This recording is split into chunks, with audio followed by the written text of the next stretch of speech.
नमस्कार मेरे प्यारे भाइयों और बहनों, बेसिक मैथमेटिक्स की 4 क्लास हो चुकी हैं और बेटा आज की क्लास हम लास्ट कर देंगे। ठीक है, बेशक कितनी भी बड़ी हो जाए, आज बस 3 टॉपिक हमें कवर करने हैं, ग्राफ, अलजेब्रा और ज्योमेट्री। छोटे छोटे टॉपिक हैं, छोटे छोटे क्वेश्चंस करने हैं और हमारा आज बेसिक मैथमेटिक्स कंप्लीट हो जाएगा और उसके बाद हम स्टार्ट करेंगे अपनी असली फिजिक्स। सही बात है, चलिए जी।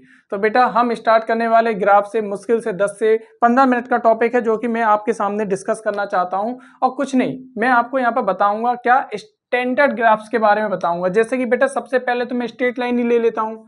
ठीक है जी, सबसे पहले तो मैं ले लेता हूँ एक स्ट्रेट लाइन के बारे में। ठीक है, जिससे कि आपको पता चले कि स्ट्रेट लाइन का ग्राफ कैसा है। वैसे तो आपको पता है, लेकिन कुछ चीजें जो आप भूल चुके हो वो आज जान जाओगे। ठीक है, आपको अगर याद हो तो बेटा एक स्ट्रेट लाइन का आपने इक्वेशन याद किया था क्या? y equal M X plus C. बताइए, याद किया था कि नहीं किया था? तो आप कहते सर ये होता है आपका स्ट्रेट लाइन का इक्वेशन, जिसमें c होता है इंटरसेप्ट। ठीक है, y एक्सिस पे कटा हुआ इंटरसेप्ट होता है। और अगर m की बात करें तो ये होता था आपका ग्रेडियंट या स्लोप जिसे आप कहते हो। सही बात है। तो अगर हम बात करते हैं बेटा एक स्ट्रेट लाइन की, तो हमें पता है सर, देखो ये मैं बना रहा हूं एक्स एक्सिस। ठीक है, ये आपकी एक्स एक्सिस है और ये आपकी वाई एक्सिस है। इतनी बात आप जानते हो। अगर मैं कोई एक स्ट्रेट लाइन लेता हूं जिसकी इक्वेशन बेटा देखना ध्यान से, या जिसका ग्राफ बेटा कुछ इस प्रकार से है, जो ओरिजिन से होके जा रहा है। ध्यान रखेंगे, ये क्या है आपका ओरिजिन। और बेटा ये एक्स एक्सिस से मान लो कोई एंगल बना रहा है थीटा। क्या बना रहा है? Angle theta. तो बेटा इस बात का ध्यान रखेंगे कि ये जो स्ट्रेट लाइन हमने बनाई है, इसका इक्वेशन बेटा यहीं से आएगा। लेकिन जैसा कि मैंने कहा, सी क्या होता है? Intercept on Y axis. तो हमें पता है सर ये जो लाइन है ये तो हमारी ओरिजिन से होके जा रही है, तो बेटा इसका इक्वेशन क्या होगा? Only y is equals to m x. ठीक है, c यहाँ पर क्या होगा? जीरो होगा। c कैसा होगा? जीरो होगा। और हम अगर m की बात करें तो हमें पता है m बेसिकली क्या होता है? m हमारा होता है टेन थीटा। Tan theta. और m हमारा यहाँ पर कैसा होगा सर? पॉजिटिव होगा। क्यों पॉजिटिव होगा? क्योंकि बेटा जो थीटा है ना आपका, थीटा, क्योंकि जो आपका थीटा है वो 90 से क्या है? कम है। 90 से क्या है? कम है। अगर 90 डिग्री से थीटा कम होगा तो बेटा टेन थीटा की वैल्यू पॉजिटिव आएगी, और टेन थीटा अगर पॉजिटिव है तो एम भी पॉजिटिव है। क्या इतनी बात क्लियर है? तो बेटा आप यहाँ पर देखो, इन चीजों को नोटिस करने वाली चीज है। ये इक्वेशन, ये ग्राफ तो आप जानते हो, आपको बस नोटिस इन चीजों को करना है। ठीक है, कि कब एम नेगेटिव होगा, पॉजिटिव होगा, सी कैसे आएगा, स्ट्रेट लाइन ऊपर नीचे कैसे कैसे बनेगी, वो सारी चीजें देखनी है। ठीक है, जैसा कि आपने इसे देखा। अब देखो, अब मैं आपके सामने एक और लाइन को इक्वेशन लेके आ रहा हूं। देखो, ये अगर मैंने वाई एक्सिस ले लिया, ये हमने क्या ले लिया? एक्स एक्सिस ले लिया। अब मान लो मैं एक स्ट्रेट लाइन कुछ इस तरीके से बना रहा हूँ। ठीक है, अब मैं स्ट्रेट लाइन जो है वो कुछ इस तरीके से बना रहा हूँ। ध्यान से देखना, ऐसे। ये भी स्ट्रेट लाइन है, लेकिन अगर आप ध्यान से देखोगे ना तो इन्होंने क्या किया? पॉजिटिव वाई एक्सिस पर एक इंटरसेप्ट बना दिया। हाँ जी, बना दिया कि नहीं बना दिया? सही बात है। अब अगर मैं इस इक्वेशन की बात करूंगा तो आप कहोगे से ये होगा आपका y equal M X plus C. हाँ जी, अब यहाँ पर सी जीरो नहीं है, कुछ ना कुछ वाई एक्सिस पे लिया गया है। तो बेटा ये क्या हो गया आपका? सर ये स्ट्रेट लाइन की इक्वेशन क्या आ जाएगी? y equal M X plus C. लेकिन अगेन मैं वही बात करने वाला हूँ m के बारे में। एक बात बताओ, m यहाँ पर पॉजिटिव होगा कि नेगेटिव होगा? तो देखो, इस बात को मैं आपको पहले ही बता चुका हूं कि जो थीटा होता है ना, जो एंगल आप लेते हो, अगर आप लेते हो एंटी क्लॉकवाइज तो उसे हम पॉजिटिव कंसीडर करके चलते हैं। तो बेटा अगर यहाँ पर दोबारा देखा जाएगा, एक्स एक्सिस से जो स्ट्रेट लाइन एंगल बना रही है, तो बेटा जरा ध्यान से देखो, क्या वो एंगल ये वाला है? सही है। अगेन थीटा क्या है? 90 से कम है। थीटा अगेन लेस देन है किससे? 90 से। इसका मतलब m जो होगा, ग्रेडियंट जो होगा, आपकी स्लोप जो होगी वो क्या होगी सर? आपकी पॉजिटिव होगी। ठीक है जी, क्या इतनी बात कंप्लीट है? इसी तरीके से बेटा मान लो मैं आपके सामने एक और इसका ग्राफ बना रहा हूँ। ठीक है, एक स्ट्रेट लाइन बनाने जा रहा हूँ। जब ध्यान से देखेंगे, ये वही आपकी बेटा एक्स एक्सिस, ये आपकी वही वाई एक्सिस। अब मैं यहाँ पर क्या करने वाला हूँ बेटा, जरा ध्यान से देखना। ये हो गया, ये स्ट्रेट लाइन ले ली। अब जरा ध्यान से देखो, यहां पर जो सी है वो मैंने नीचे ली है। कहां पर? नेगेटिव वाई एक्सेस पर लिया है। अब ये जो आपकी स्ट्रेट लाइन है इसका भी इक्वेशन यही है, लेकिन यहां पर ये आ गया एम एक्स माइनस सी, क्योंकि सी अब नेगेटिव है। ठीक है। तो देखा आपने एक ही लाइन को पहले ओरिजिन से निकाला, फिर ओरिजिन के ऊपर से निकाला, ओरिजिन के नीचे से निकाला, तो बेटा आप देख पा रहे हो ना लाइन के इक्वेशन हम कैसे कैसे अलग अलग कर पा रहे हैं। मान लो कभी आपके सामने बस ऐसे ही ग्राफ से रिलेटेड कोई क्वेश्चन आ गया तो आप कदम कर तो आओगे, उसको थोड़ा समझ तो पाओगे। हालांकि जैसे जैसे हम आगे क्वेश्चन पढ़ेंगे ना तो वहां पे सब कुछ क्लियर हो जाएगा, इसलिए बिल्कुल दिक्कत नहीं आएगी। समझ में आया कि नहीं आया? सही बात है। अब यहाँ पे फिर से मैं एम की बात करूंगा। बेटा एम पॉजिटिव या नेगेटिव? तो आपने कहा सर अगेन अगर एक्स एक्सिस से इसका एंगल देखा जाएगा तो एम अगेन इसका कैसा होगा सर? पॉजिटिव होगा। स्लोप कैसी होगी? पॉजिटिव होगी। सही बात है। अब चलो एक स्लोप नेगेटिव वाला भी एग्जांपल देख लेते हैं। ठीक है, हमने ये कहा सर देखो अब जरूरी थोड़ी है कि स्ट्रेट लाइन हमेशा ऐसी ही हो। मान लो आपकी एक्स एक्सिस ये है, वाई एक्सिस ये है। अब मैं ये कह रहा हूं बेटा आपकी स्ट्रेट लाइन हमेशा ऐसे ना हो कि आपकी स्ट्रेट लाइन ऐसे भी तो हो सकती है। बताओ, हो सकती है ना? आपने कहा हाँ सर बिल्कुल हो सकती है। अब यहाँ पर अगर सी की बात करें तो बेटा ये देखो ये क्या सही है। और अगर मैं इस स्ट्रेट लाइन के इक्वेशन की बात करूंगा तो क्या वो होगी एम एक्स प्लस सी? आपने कहा हाँ सर, लेकिन बेटा इसमें और फिर इसमें अंतर क्या है? इस वाली इक्वेशन में और इस वाली इक्वेशन में फिर अंतर क्या है? ये भी एम एक्स प्लस सी, ये भी एम एक्स प्लस सी, अंतर है। अंतर है। अंतर क्या है बेटा? ये एंगल देखो, ये जो एंगल है अगर आप यहां से देखोगे थीटा, तो बेटा थीटा आपको साफ पता चल रहा है ये 90 डिग्री से ज्यादा है। और अगर थीटा 90 डिग्री से ज्यादा है तो जो आपको टेन थीटा की जो आप वैल्यू निकालोगे ये नेगेटिव वैल्यू आएगी। कैसी वैल्यू आएंगी बेटा? ये नेगेटिव वैल्यू आएगी। और टेन थीटा ही आपका क्या होता है? एम। तो आपने क्या साफ साफ कह दिया सर यहाँ पर जो आपका m आएगा वो कैसा होगा? नेगेटिव होगा। इसका मतलब जो अगर इस लाइन की इक्वेशन कोई निकालेगा तो समथिंग ऐसा आ जाएगा माइनस का 4x प्लस का 3, कुछ इस टाइप का है ना। यहाँ पर m कैसा होगा आपका? नेगेटिव होगा। m कैसा है सर आपका? नेगेटिव। क्या इतनी बात समझ में आई? ये फॉर एग्जाम्पल मैंने यहाँ पर ले लिया है। क्या इतनी बात समझ में आई? सही है। इसी तरीके से अगर ये लाइन आपकी कहां से? ओरिजिन से होके जा रही हो इस तरीके से, तो भी आप समझ गए होगे क्या सी बस 0 हो जाएगा। लेकिन एम कैसा होगा आपका इस केस में? नेगेटिव होगा। एम कैसा होगा आपका इस केस में? नेगेटिव होगा। जैसे कि सीधी सीधी बात मैं कह दूं, देखो अब मैं सीधी सीधी बात यहां कह रहा हूं। मैंने कहा sir y is equals to minus x, मैंने आपसे पूछ दिया ये इसका ग्राफ बनाओ। मैंने कह दिया इसका ग्राफ बनाओ। ये भी एक लाइन है, स्ट्रेट लाइन है, लेकिन आपसे पूछा इसको बनाओ, है ना। तो आप क्या करोगे सर? आपने कहा सर ये देखो देखो हम यहाँ पर बना लेते हैं सही तरीके से, है ना। इसको कैसे बनाएंगे? ये देखो पहले तो हमने वाई एक्सिस बना ली, ये एक्स एक्सिस कर ली, ठीक है, ये एक्स एक्सिस और ये आपकी वाई एक्सिस। अगर बात करेंगे सर माइनस की, पहले ध्यान से देखना, इसको पूरा कंपेयर इसी से करो, y equal M X plus C से। c अगर 0 है तो ये पता चल गया कि ऑरिजिन से होके जाएगी, या तो ऐसे या ऐसे, ठीक है, हमें इतना पता चल गया। और क्योंकि अगर m की बात करें तो m कितना है यहाँ पर? तो आपने कहा सर m है हमारा यहाँ पर, m है हमारा माइनस का 1, और बेटा m ही होता है हमारा कितना? Tan theta. और बेटा ये टेन में कितने की वैल्यू होती है? 1। तो आपने कहा 45 की। क्या मैं इसको कुछ इस तरीके से लिख सकता हूं? आपने कहा सर इसे हम लिख सकते हैं टेन माइनस का 45 डिग्री, है ना जी। तो थीटा आपका कितना आ जाएगा? माइनस का 45 डिग्री। हाँ, क्या बात कंप्लीट है?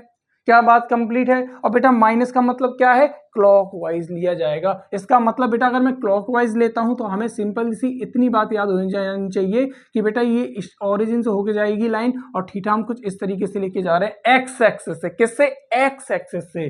तो ये जो एंगल होगा यहाँ पर ये 45 डिग्री का होगा, और ये जो आपने स्ट्रेट लाइन बना दी है ये क्या हो जाएगी? y इक्वल माइनस का एक्स। y इक्वल माइनस का एक्स। क्या आपको स्ट्रेट लाइन की ये इक्वेशन के बारे में समझ में आया? अगर मान लो मैं कल को यहाँ पर माइनस एक्स ना देके क्या दे देता, मान लो प्लस एक्स दे देता, तो बेटा प्लस एक्स का भी फॉर्मूला आप यहीं कहीं देख लीजिए, ठीक है, यहीं कहीं कर देता हूं। मान लो यहाँ पर y इक्वल प्लस एक्स होता, तो बेटा यहाँ पर साफ पता चल रहा है c तो 0 है।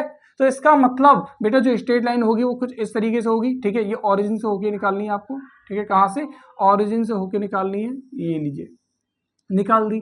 और ये जो लाइन है बेटा ये है आपकी y इक्वल एक्स। और अगर बात करेंगे इस एंगल की तो बेटा ये एंगल कितना होगा? ये एंगल होगा आपको 45 डिग्री। बस माइनस ही तो हट गया, बस माइनस ही तो हट गया कि ये बात कंप्लीट है। स्ट्रेट लाइन से आप कुछ समझ पाए या ना ये समझ नहीं पाए, है ना? समझ तो गए होंगे। चलिए जी, यहीं पर छोटी छोटी बातें और कर लेता हूं, है ना। इसे मैं हटा देता हूं, इसे मैं हटा देता हूं बेटा, यहीं पर छोटी सी बात और कर लेता हूं। अब देखो जरूरी थोड़ी है, अब अगर मैं एम, देखो यहाँ पर एम क्या एंगल ही तो है। अब अगर मान लो एंगल को मैं 90 डिग्री कर दूं, तो अगर एम को मैं 90 थीटा को अगर मैं 90 डिग्री कर दूं, देखो यहाँ पे बेटा मैंने इस तरीके से फिर से वही अपनी एक्सिस ले ली, एक्स एक्सिस और ये वाई एक्सिस। और सिंपल सी बात है, अगर मैं वाई एक्सिस के पैरेलल में एक लाइन लेना चाहता हूँ, ये लो ले ली, तो यहाँ पर जो एंगल बनना है एक्स एक्सिस के साथ ये 90 डिग्री बनना है। सही बात है ना। तो एम यहाँ पर क्या है बेटा आपका 1090, और बेटा 1090 हम जानते हैं ये क्या होता है आपका इनफाइनाइट।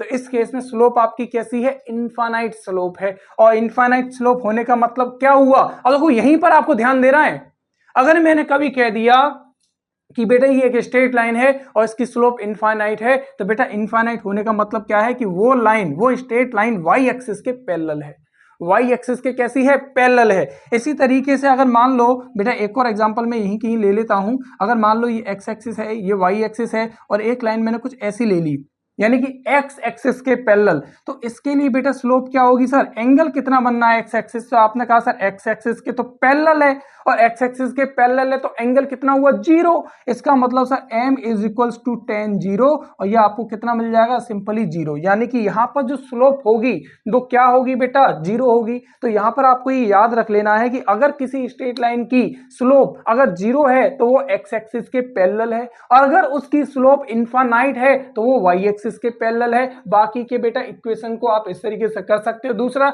अगर c 0 है तो बेटा वो ओरिजिन से होके जा रही है, c अगर नेगेटिव है तो वो नेगेटिव वाई एक्सिस से होके जाएगी। कहां है आपका एग्जांपल, ये गया, ठीक है। अगर आपका c पॉजिटिव है तो वो ऊपर से होके जा रही है, ठीक है। क्या इतनी बात कंप्लीट है। अब देखो इसी लाइन को ना मैं एक बार और नीचे करके दिखा सकता था, जहां पर सी यहाँ पॉजिटिव लिया है, एक जगह पे नेगेटिव ले लेता, ठीक है। तो इस तरीके से बेटा स्ट्रेट लाइन के देखो इस तरह के इक्वेशन को आप देख सकते हो। समझ में आया कि नहीं आया, ठीक है जी। ये पूरा हमने स्टैंडर्ड तरीके से स्ट्रेट लाइन को देख लिया, समझ लिया।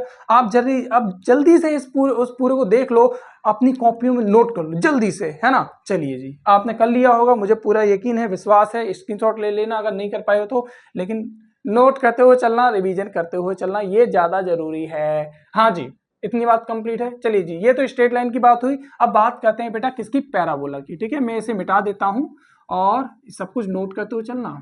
और हाँ, रिवीजन बहुत जरूरी है बेटा। अगर आपने रिवीजन नहीं किया तो बहुत दिक्कत हो जाएगी।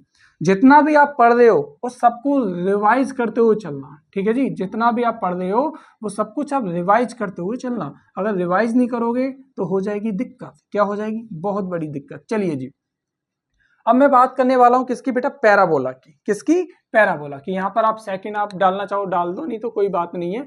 अगर मैं बात करता हूँ किसी एक पैराबोला, अब पैराबोला का इक्वेशन कैसे होता है, देखो सिर्फ और सिर्फ स्टैंडर्ड ग्राफ बता रहा हूँ, स्टैंडर्ड, ठीक है। ऐसा नहीं कि हमें पीएचडी करनी है, बिल्कुल नहीं। अगर मैं कभी पैराबोला का ग्राफ बनाऊंगा तो बेटा 4 तरीके से बना सकता हूँ, ठीक है। देखो पैराबोला बेसिकली जैसे आपने एक्स स्क्वायर का ग्राफ सुना है ना, बस वही है, बस वही है। अब मान लो मैंने कभी ये ले लिया x is equals to y square. अब अगर मुझे कभी कहा जाए कि इसका ग्राफ बनाओ, तो देखो आपको ग्राफ बनाना सिखाया गया होगा। कैसे, आप कहते थे सर हमने एक्सिस बना ली, ये एक्स एक्सिस, ये आपकी वाई एक्सिस। सही बात है ना। चलिए जी, ये थोड़ा छोटा कर दिया, कोई बात नहीं। अब अगर मुझे चाहिए एक्स इक्वल वाई स्क्वायर का ग्राफ बनाना है तो मैं एक काम करता था, एक टेबल बनाता था, एक तरफ लिखता था एक्स, एक तरफ लिखता था वाई, है ना। और उसके बाद क्या करता था, वैल्यूज पुट करता था। मैंने कहा एक्स में मैंने 1 रखा तो वाई कितना मिल जाएगा, 1। अरे y basically x square, y equal कितना आ जाएगा, रूट एक्स ही तो आएगा। सही है ना। इसीलिए, या फिर आप एक काम करो, सबसे अच्छा एक और काम करो, क्या आप y की वैल्यू 1 पुट करोगे तो x कितना आ जाएगा। आपने कहा ये हमारा y स्क्वायर है, y अगर 1 पुट करोगे तो x की वैल्यू कितनी आएगी, 1 आएगी। इसी तरह अगर y की वैल्यू 2 पुट करोगे तो x की वैल्यू कितनी आएगी, आपने कहा 4 आ जाएगी। देखो 2 का स्क्वायर कितना हो जाएगा, 4। इसी तरीके से y अगर 3 पुट करोगे तो x कितना आ जाएगा सर, 9 आ जाएगा। सेम अगर मैं माइनस में वैल्यू लेता हूं तो y का अगर मैं -1 लूंगा तो x भी आपका 1 आएगा। अगर y में -2 लूंगा तो बेटा ये प्लस का 4 आएगा, स्क्वायर है ना। -3 लिया तो ये बेटा कितना आ जाएगा, आपका 9 आ जाएगा। सही है, यानी x की तो पॉजिटिव वैल्यू ही मिलनी है, क्योंकि y स्क्वायर लगा, स्क्वायर तो नेगेटिव को पॉजिटिव कर देता है ना।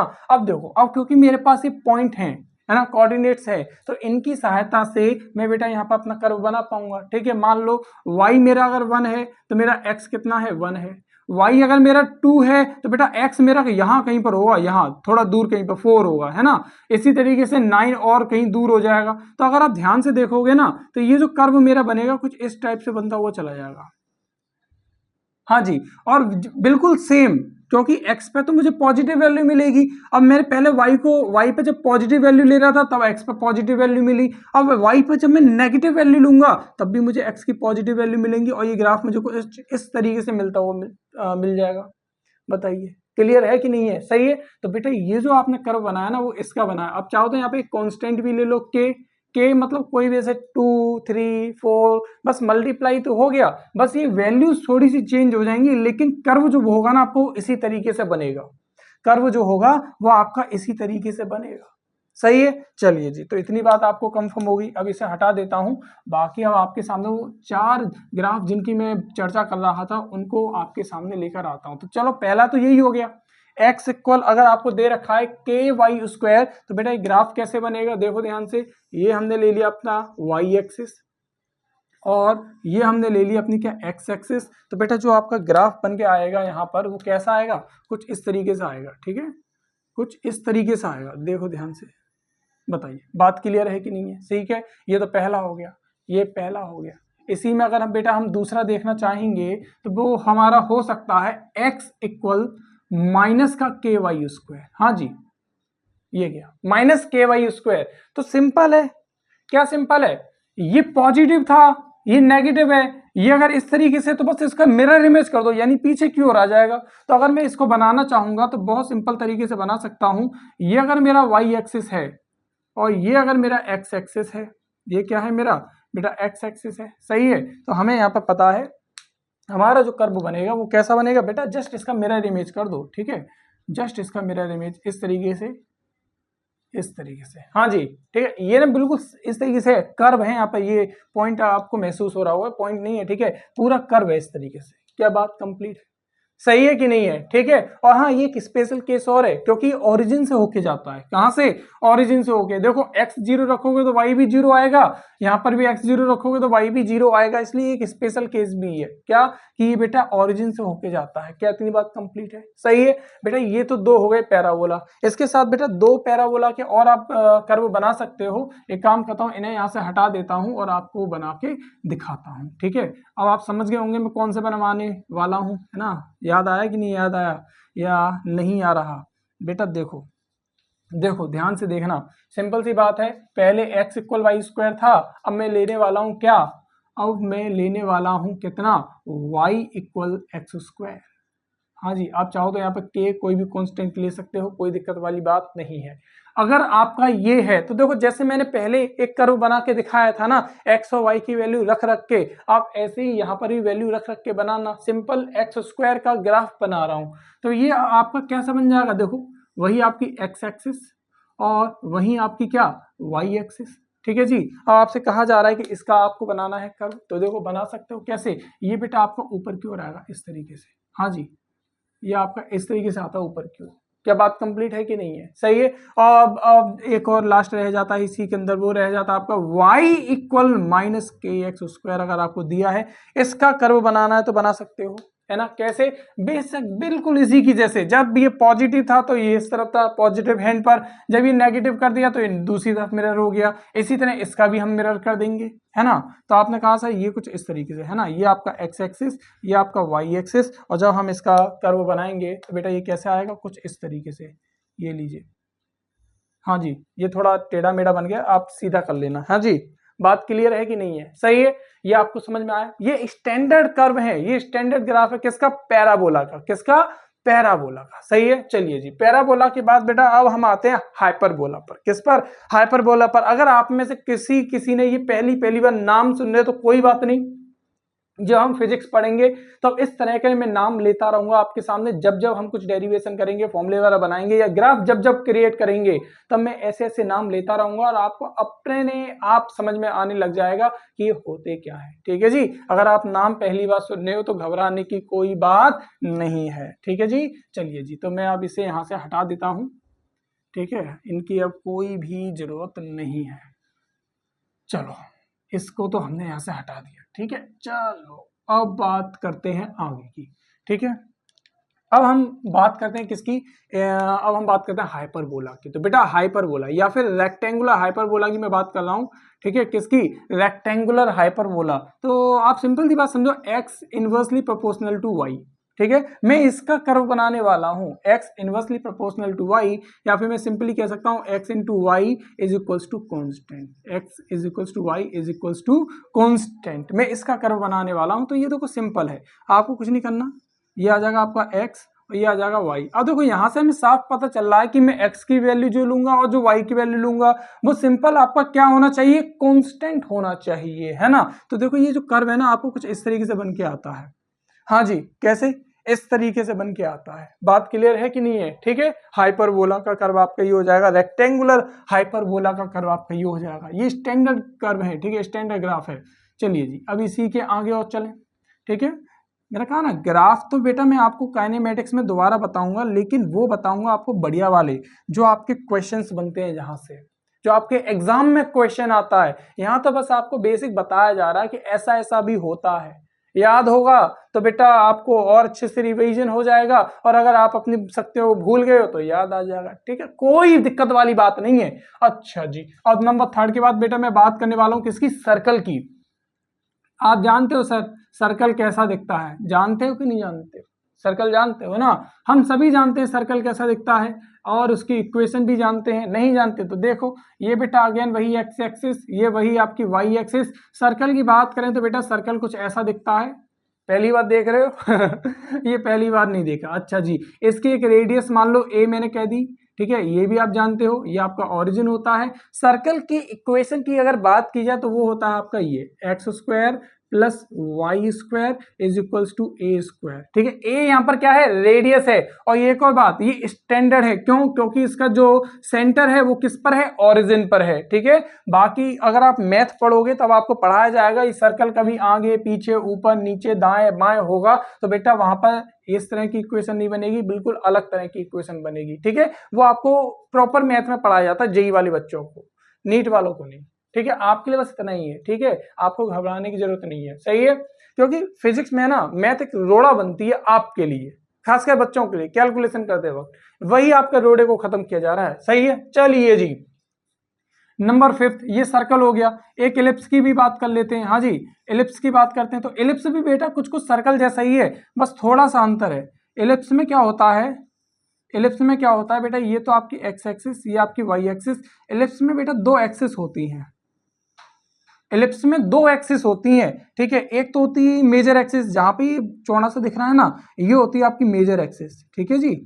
ये क्या होती है आपकी सर, मेजर एक्सिस। और जब हम इस मेजर एक्सिस का हाफ ले लें, मान लो कि ए ले लिया मैंने, ये आपका ओरिजिन से यहां तक की कोई वैल्यू ए ले ली, तो मेजर एक्सिस का मैंने क्या ले लिया, हाफ। तो ये जो ए है ना आपका, ए वास्तव में आपका क्या है, देखो यहीं पे मैं टेढ़ा करके लिख देता हूं, ए है आपका semi major axis, semi major axis, सही है। और जो आपका ये है, ये वाली जो एक्सिस है, ये बेटा आपकी बेसिकली क्या है, माइनर एक्सिस। क्या है सर, आपकी माइनर एक्सिस। और क्योंकि मैंने ओरिजिन से लेके यहां तक की कोई वैल्यू ले रहा हूं तो बेटा ये बी आपकी क्या हो जाएगी, सेमी माइनर एक्सिस। हाँ जी, सेमी माइनर एक्सिस। क्या इतनी बात कंप्लीट है, सही है। अब अगर इसकी इक्वेशन की बात की जाए तो इक्वेशन बेटा कुछ ऐसा होता है, x square upon a square plus y square upon b square is equals to 1। ये होता है बेटा आपका क्या, एलिप्स, और ये होता है उसका कर्व। स्टैंडर्ड है क्योंकि इसका भी जो सेंटर है ना वो कहां पर है, ओरिजिन पर है। कहां पर है, ओरिजिन पर है। ये इक्वेशन ध्यान रखना, ये इक्वेशन ध्यान रखना, आगे हमें काम में आ सकते हैं, सही है। चलिए जी, ये एलिप्स की बात हो गई। अच्छा, एक एक्सपोनेंशियल डिके का और देख लो, ठीक है, इसका भी हम जिक्र कई बार करेंगे। एक एक्सपोनेंशियल डिके का और देख लो, वो क्या है बेटा, एक कर्व में आपको ये बनाऊंगा y is equals to e की पावर माइनस के एक्स। अब k अगेन वही कोई ना कोई कांस्टेंट है, बेसिकली मैं e की पावर माइनस एक्स की बात कर रहा हूं, ठीक है। और अगर मैं, ये है आपका एक्सपोनेंशियल डिके, आप लिख लो, है ना, एक्सपोनेंशियल डिके, एक्सपोनेंशियल डिके, सही है। जब आप इसका कर्व बनाओगे तो बहुत सिंपल तरीके से बना सकते हो। क्या हो जाएगा, ये आपका वही एक्स एक्सिस, ये वही आपका वाई एक्सिस, सही है। अब एक बात बताओ, अगर मैं x को 0 कर दूं, x 0 बेसिकली यहां होता है ऑरिजिन पर, है ना, ये y एक्सिस पर क्या होता है, x 0 होता है। अगर मैं x को 0 कर दूं e की पावर 0 तो y कितना हो जाएगा, 1। तो हमने कहा सर मान लो y की वैल्यू यहां कहीं पर 1 है, ठीक है जी।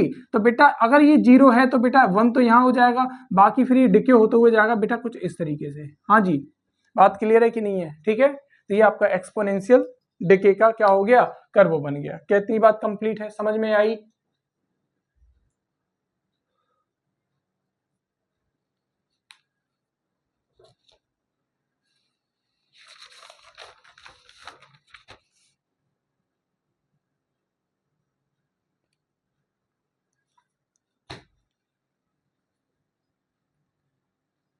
चलिए जी, इतनी बात आपको समझ में आ गई। अब ग्राफ आपका खत्म करते हैं। हाँ जी, बस इतना ही बताना था ग्राफ में, बाकी की चर्चा हम आगे आने वाले चैप्टर्स में करेंगे प्रॉपर तरीके से, जिससे आपके क्वेश्चंस पर भी ध्यान लगाया जा सके। ठीक है, ये यहाँ तक ग्राफ की चर्चा हो गई। अब चर्चा करेंगे किस पर, अलजेब्रा पर। चलिए जी, इस सबको हटा दें हम यहाँ से, इस सबको हम पूरी तरह से आप हटा देते हैं। सही है, जितनी इन पर चर्चा करनी थी ग्राफ पर उतनी हमने चर्चा कर ली है। अब आगे की चर्चा हम अपने करेंगे क्वेश्चंस करते वक्त, क्योंकि बेसिक जो हमारा मोटिव है ना वो है क्वेश्चंस निकालना। ठीक है, क्वेश्चन निकालना है, और जब क्वेश्चन निकलेंगे तभी तो आप डॉक्टर बनोगे, तभी तो आप कहोगे वाह गरीब सर वाह, आपने जो पढ़ाया वही एग्जाम में आया, आपने जो पढ़ाया वही एग्जाम में आया। और बेटा ऐसा ही होगा, देखना ऐसा ही होगा। बस जो जो पढ़ाता जाऊं, जो जो एक एक चीज बताता चला जाऊं, करते जाओ, वादा है मेरा, एक क्वेश्चन आपका बाहर नहीं जाएगा, एक भी क्वेश्चन आपका बाहर नहीं जाएगा। चलिए जी, अलजेब्रा की बात करें तो बेटा अलजेब्रा में सबसे पहले हम याद करने वाले हैं, रिवीजन करने वाले हैं। आप पढ़ चुके हो ऑलरेडी, है ना, आप सारी बातें पढ़ चुके हो, और वो हम पढ़ने वाले हैं सबसे पहले क्वाड्रेटिक इक्वेशन। हाँ जी, क्वाड्रेटिक इक्वेशन। हाँ, हम ना इतना अंदर नहीं घुसेंगे इसके, जैसा हम 10th या 9th क्लास में घुसे थे इतना अंदर नहीं घुसेंगे, मैं तो बस आपका रिवीजन करवा रहा हूं। अब अगर आपको क्वाड्रेटिक इक्वेशन याद हो तो वो कुछ इस फॉर्म का होता था, ax² प्लस bx प्लस सी इक्वल 0। याद करो, ये एक जनरल फॉर्म है किसकी, क्वाड्रेटिक इक्वेशन की। सही है। अब अगर हम यहाँ पे बात करें सर इसको सॉल्व कैसे किया जाता था, तो बेटा आपने ना दो तरीके देखे थे, है ना, जिनमें पहला तरीका तो मैं ये बता देता हूँ, जो सबसे ज्यादा कारगर है, श्रीधराचार्य जी का फॉर्मूला, या फिर आप इसे क्वाड्रेटिक फॉर्मूले के नाम से भी जानते हो, है ना, जानते हो कि नहीं जानते हो। क्या होता था, क्या होता था, तो हम बताते हैं बेटा, ये होता था x इक्वल माइनस का b plus minus under root b² minus 4ac, और डिवाइड में कितना, डिवाइड में बेटा 2a। अब ये a b c ये पता है ना क्या चीजें हैं बेटा, a है कॉफिशिएंट x² का, b है कॉफिशिएंट x का, और c तो आपका कोई कांस्टेंट टर्म है ना। ये बातें आपको ध्यान रखनी है। क्वाड्रेटिक इक्वेशन वो इक्वेशन जिसकी डिग्री 2 होती है, या साफ साफ कहा जाए वो इक्वेशन जिसमें हाईएस्ट पावर 2 होती है, हाईएस्ट पावर 2 है बेटा, ये आपकी क्वाड्रेटिक इक्वेशन है। सॉल्व करने के दो तरीके आपने अपने सीखे हैं। ठीक है, एक तो गुणा वाला जिसमें आप क्या करते थे सर, फैक्टर्स निकालते थे, और एक ये जो कारगर है सबसे ज्यादा, आपको इसी पर फोकस करना है सबसे ज्यादा, है ना, उस पर भी कर सकते हो, कोई दिक्कत वाली बात नहीं इक्वेशन को सॉल्व करने के लिए, लेकिन ये वन सटीक फॉर्मूला है, बस डायरेक्ट लगाओ आंसर आ गया, है ना। ये है, इसे हम धराचार्य जी का भी फॉर्मूला कहते हैं। क्या, धराचार्य जी का फॉर्मूला। अब देखो, मान लो आपके सामने कभी मैं कोई क्वेश्चन लिया, मान लो ये लिया है 2x² plus 5x minus 12 equal 0। मैंने कहा इसमें रूट्स बताइए क्या होगा, x की वैल्यूज बताओ क्या क्या होंगी, तो आपने कहा सर यहाँ पर a कितना है आपका 2 है, कंपैरिजन करना है इसका इससे, इस इक्वेशन का कंपैरिजन जरा इससे करो, a आ जाएगा 2, b आ जाएगा 5 और c आ जाएगा माइनस का 12। अगर आपको x चाहिए तो x होगा आपका माइनस का b, देखो फॉर्मूला ऊपर लिखा हुआ है, दोबारा नहीं लिख रहा हूं मैं, बस आप डायरेक्ट लगाते चले जाओ, माइनस का 5 प्लस माइनस अंडर रूट 5 का स्क्वायर 25 हो जाएगा, माइनस 4 इंटू ए जो कि है 2 इंटू माइनस का 12। बेटा ये माइनस अगर मैं यहाँ पर लूंगा माइनस का 12, जरा ध्यान से देखेंगे इस चीज को, डिवाइड में कितना आ जाएगा 2 इंटू 2, तो आपने कहा सही आ जाएगा माइनस का 5 प्लस माइनस अंडर रूट 25। क्या ये माइनस हो जाएगा प्लस, क्या ये देखो आप मल्टीप्लाई करोगे 4 2 जा 8, 8 इंटू 12 करोगे कितना आ जाएगा सर, ये आ जाएगा आपका 96, है ना, 12 8 कितने होते हैं, 96 तो होते हैं। चलिए जी, ऊपर नीचे कितना आ जाएगा सर, 4 आ जाएगा। इनको ऐड कीजिए, स्क्वायर रूट निकालिए, तो आपके पास बेटा क्या आ जाएगा, आप इसको सॉल्व करना जानते हो, है ना, आप इनको जरा ऐड करो, 6 और 5 11, 1 और 10 और 2 12, 121, और 121 का स्क्वायर रूट होता है 11। फिर आपको बस एक बार जोड़ना है और एक बार माइनस करना है, जिससे आपको x की ना दो वैल्यू मिल जाएंगी, एक ये और एक ये। ठीक है, आपको x की दो वैल्यू मिल जाएंगी, इसी तरीके से सॉल्व किया जाता है। लीजिए हो गया, सही है। इसमें ना एक चीज और आपको छोटी सी याद दिला देता हूं, वो क्या होती है बेटा, जरा इस चीज को देखो, सिर्फ और सिर्फ इतनी सी चीज को। आपने कहा सर इसमें क्या देखना है, बेटा देखना है इसको ना हम डी से रिप्रेजेंट करते थे, d equal b square minus 4ac। याद करो हम इसको कुछ ऐसे क्या करते थे, रिप्रेजेंट करते थे। ये डी वास्तव में था क्या, इस डी को हम कहते थे डिस्क्रिमिनेंट। क्या कहते थे सर, डिस्क्रिमिनेंट, हाँ जी यही कुछ कहते थे। अब इसका रोल क्या था ये और समझ लेते हैं। रोल ये था, इसकी वैल्यू की मदद से हम ये पता कर पाते थे कि रूट्स हमारे किस नेचर के हैं, मतलब कि नेचर ऑफ रूट्स जानने के लिए हम डी की वैल्यू देखते थे। अब अगर डी की वैल्यू हमारी आती थी कैसी, पॉजिटिव, डी की वैल्यू आती थी पॉजिटिव, इसका मतलब b square minus 4ac positive होगा, रूट के अंदर पॉजिटिव है, तो रूट्स आपके कैसे रहते थे सर, रियल रहते थे। कैसे थे, रियल रहते थे और अलग अलग, डिस्टिंक्ट, है ना जी। और कैसे रहते थे, डिस्टिंक्ट रहते थे। इसी तरह अगर डी की वैल्यू आपकी आती थी 0 के इक्वल, तो बेटा रूट्स फिर से वही रियल होते थे लेकिन सेम रहते थे, यानी कि 2 2 3 3 4 4 इस तरीके से रूट्स कैसे रहते थे, सेम रहते थे और रियल, यानी कि जो है रियल, ठीक है जी। और अगर डी की वैल्यू आती थी आपकी 0 से कम यानी कि नेगेटिव, तो इस बात को ध्यान रख लो, रूट के अंदर नेगेटिव चीज नहीं होनी चाहिए, अगर है तो वो इमेजिनरी हो जाएगा, है तो वो क्या हो जाएगा सर, इमेजिनरी, इमेजिनरी रूट्स हो जाएंगे। तो बेसिक सी बात है, डी की वैल्यू से हम ये पता करते थे कि रूट्स का नेचर कैसा है, रूट्स का नेचर कैसा है। क्या ये बात समझ में आई। अब देखो इसके ऊपर ना एक क्वेश्चन में ये भी ले सकता हूँ, क्या ले सकता हूँ, मान लो आपको कोई भी वेलोसिटी का फंक्शन दे रखा है टाइम के रिस्पेक्ट में, कैसे v इज इक्वल टू आपको मान लो ये दे दिया T square minus 2t plus 4, हाँ जी ये दे दिया। अब आपसे ये पूछा जा रहा है कि बताइए किस टाइम पर आपकी जो वेलोसिटी है वो 0 होगी, आपसे ये पूछ लिया गया।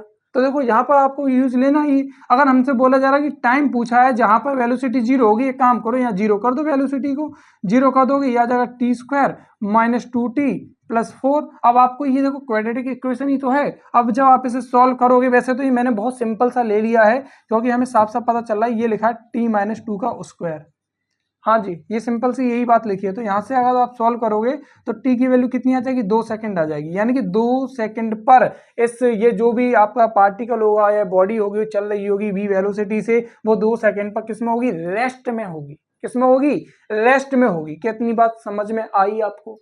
देखा क्वाड्रेटिक इक्वेशन का हम कहाँ पे इस्तेमाल कर सकते हैं, इतनी बात समझ में आई।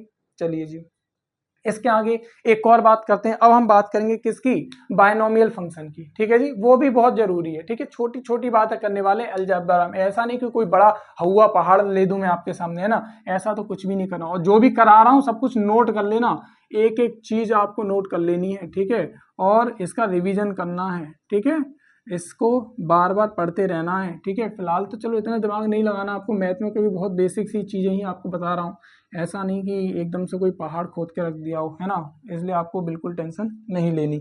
दूसरी चीज़ जो मैं आपको बताने वाला हूँ वो है बेटा बायनोमियल फंक्शन, है ना, बायनोमियल या फिर आप बायनोमियल इक्वेशन कह दो, कोई बात नहीं है, ठीक है। बायनोमियल इक्वेशन की बात करें कैसे, देखो बाई मतलब दो, नोमियल पॉलिनोमियल वगैरह आपने पढ़े हैं, यानी कि वो इक्वेशन जिसके अंदर दो टर्म्स होते हैं, कितने, दो टर्म्स होते हैं। एक ऐसा एल्जेब्रिक एक्सप्रेशन जिसके अंदर दो टर्म्स होंगे वो आपका बायनोमियल होता है, ठीक है जी। अब जैसे मान लो मैंने ये ले लिया a प्लस बी, कितने टर्म्स हैं इसमें, दो, बायनोमियल है। a प्लस बी का स्क्वायर, ये भी बायनोमियल है। क्यूब ले लूं, थर्ड ले लूं, साफ मतलब ये है कि बेटा यहां पर अगर दो टर्म है तो बायनोमियल है।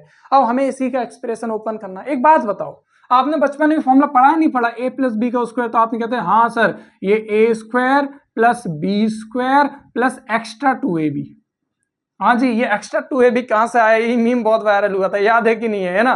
तो बेटा a प्लस बी का स्क्वायर आपने बचपन में पढ़ा है, a square plus b square plus 2ab, ऐसे ही a प्लस बी का होल क्यूब, फिर a प्लस बी की पावर 4, a प्लस बी की पावर 5, क्या क्या क्या नहीं पढ़ा, a प्लस बी की पावर 5 नहीं पढ़ा, अब पढ़ोगे ना मैं बताऊंगा ना, है ना, इसलिए मैं कहता हूं ध्यान देना बेटा, होता है सबका होता है, लेकिन क्या है कि बचपन में सिर्फ 2 या 3 फॉर्मूले तक ही रखा जाता है। और ऐसा नहीं कि मैं आपको नहीं याद कराऊंगा, याद नहीं करना, आपको बस इस एक्सपेंशन को खोलना सीखना है, ठीक है, वही एक फॉर्मूला कराने वाला हूं, ठीक है। वैसे तो मैथ में आपको बहुत सही तरीके से कराया जाएगा। देखो ये लिखा आपके पास a प्लस बी की पावर n, ठीक है, कोई भी पावर हो n, अगर हमें इसे ओपन करना है तो बेटा याद रखेंगे पहले मैं आपको बता देता हूँ, 2-3 चीजें आपको करा देता हूँ, है ना। देखो आपने मैथ में समझना, बस छोटी छोटी चीजें करा रहा हूँ। एक ही कॉम्बिनेशन वाली चीज करा रहा हूँ, सी, है ना। ये ना इसको ना कुछ ऐसे ही याद कर लो। देखो हम आपके सामने कुछ ऐसे लेकर आएंगे, NC0, ठीक है, इसके ऊपर कुछ और होगा, इसके नीचे कुछ और लिखा होगा, ठीक है। इसी तरह से ये जो सी है ना, सी कॉम्बिनेशन का टर्म है, ठीक है। इसको हम कॉम्बिनेशन में देखते हैं मैथ में आगे चल के। वास्तव में जब इसको ओपन किया जाता है ना, तो बेटा ओपन कैसे करते हैं, देखो यहाँ 0 ना करके मैं एक काम करता हूँ, पहले m कर देता हूँ। ये n और m कोई भी इंटीजर्स है, तो आपने कहा क्या है, नंबर है, तो हमने क्या कहा सर, जब भी मैं इसको ओपन करूंगा, ठीक है, इंटीजर्स नहीं नंबर है, तो हमने क्या, जब भी मैं इसको ओपन करूंगा तो बेटा ये आएगा n फैक्टोरियल और डिवाइड में कितना m फैक्टोरियल और आएगा n माइनस m फैक्टोरियल। हाँ जी, ये जो साइन आप देख रहे हो ना, ये वाला, इसको हम फैक्टोरियल कहते हैं। क्या कहते हैं, फैक्टोरियल कहते हैं। क्या कहते हैं, फैक्टोरियल कहते हैं। अब बेटा इसका काम क्या होता है, जैसे कि मान लो मैंने ऐसा लिख दिया 2 फैक्टोरियल, ठीक है, तो 2 फैक्टोरियल को ओपन करने का तरीका यह है कि इसको मल्टीप्लाई करते चले जाओ जब तक कि 1 ना आ जाए लास्ट में। अब मान लो मैंने कभी ये लिख लिया 5 फैक्टोरियल, तो 5 फैक्टोरियल का मतलब है 5 इंटू 4 इंटू 3 इंटू 2 इंटू 1, यानी कि तब तक मल्टीप्लाई करते चले जाओ जब तक कि लास्ट में क्या ना आ जाए, 1 ना आ जाए। क्या ना आ जाए, 1 ना आ जाए। इसी तरीके से बेटा अगर मैं बात करूंगा 4 फैक्टोरियल की, तो 4 भी हो जाएगा 4 इंटू 3 इंटू 2 इंटू 1। सही बात है ना। अगर आप ध्यान से देखोगे ना, एक बात होता है, ये जो लिखा हमने 4 3 2 1, क्या ये 4 फैक्टोरियल ही है, देखो ध्यान से। तो इसका मतलब बेटा क्या मैं ये 5 फैक्टोरियल को लिख सकता हूं 5 इंटू 4 फैक्टोरियल। आपने कहा हाँ सर ऐसा लिखा जा सकता है, सही बात है ना। इसी तरीके से अगर मैं बात करूंगा कभी n फैक्टोरियल की, तो क्या n फैक्टोरियल को लिखा जा सकता है n इंटू n माइनस 1 का फैक्टोरियल। आपने कहा हाँ सर बिल्कुल। देखो 5 लिया, फिर 5 में से 1 कम कर दिया, उसका फैक्टोरियल लिख लिया। इसी तरीके से n लिया, n से 1 एक कम कर दिया, n माइनस 1, उसका फैक्टोरियल लिख लिया। ऐसे लिखा जा सकता है, ठीक है। तो ये हल्की हल्की बातें अपने भेजे में अभी से सेट कर लो, ठीक है जी। और ये NCM जो मैंने खोल के दिखाया, इसे भी सेट कर लो। क्यों, क्योंकि मैं इसका एक्सपेंशन ओपन कर रहा हूं, या प्रूव नहीं करना कि ऐसा कैसे आया, मैं डायरेक्ट लिख रहा हूं, ठीक है। क्या, अगर a प्लस बी की पावर n है, तो बेटा इसको ओपन किया जाएगा। सबसे पहले आता है आपका NC0। क्या आता है, NC0। और जो पहला टर्म है a की पावर क्या होगी, n, और b की पावर होगी 0।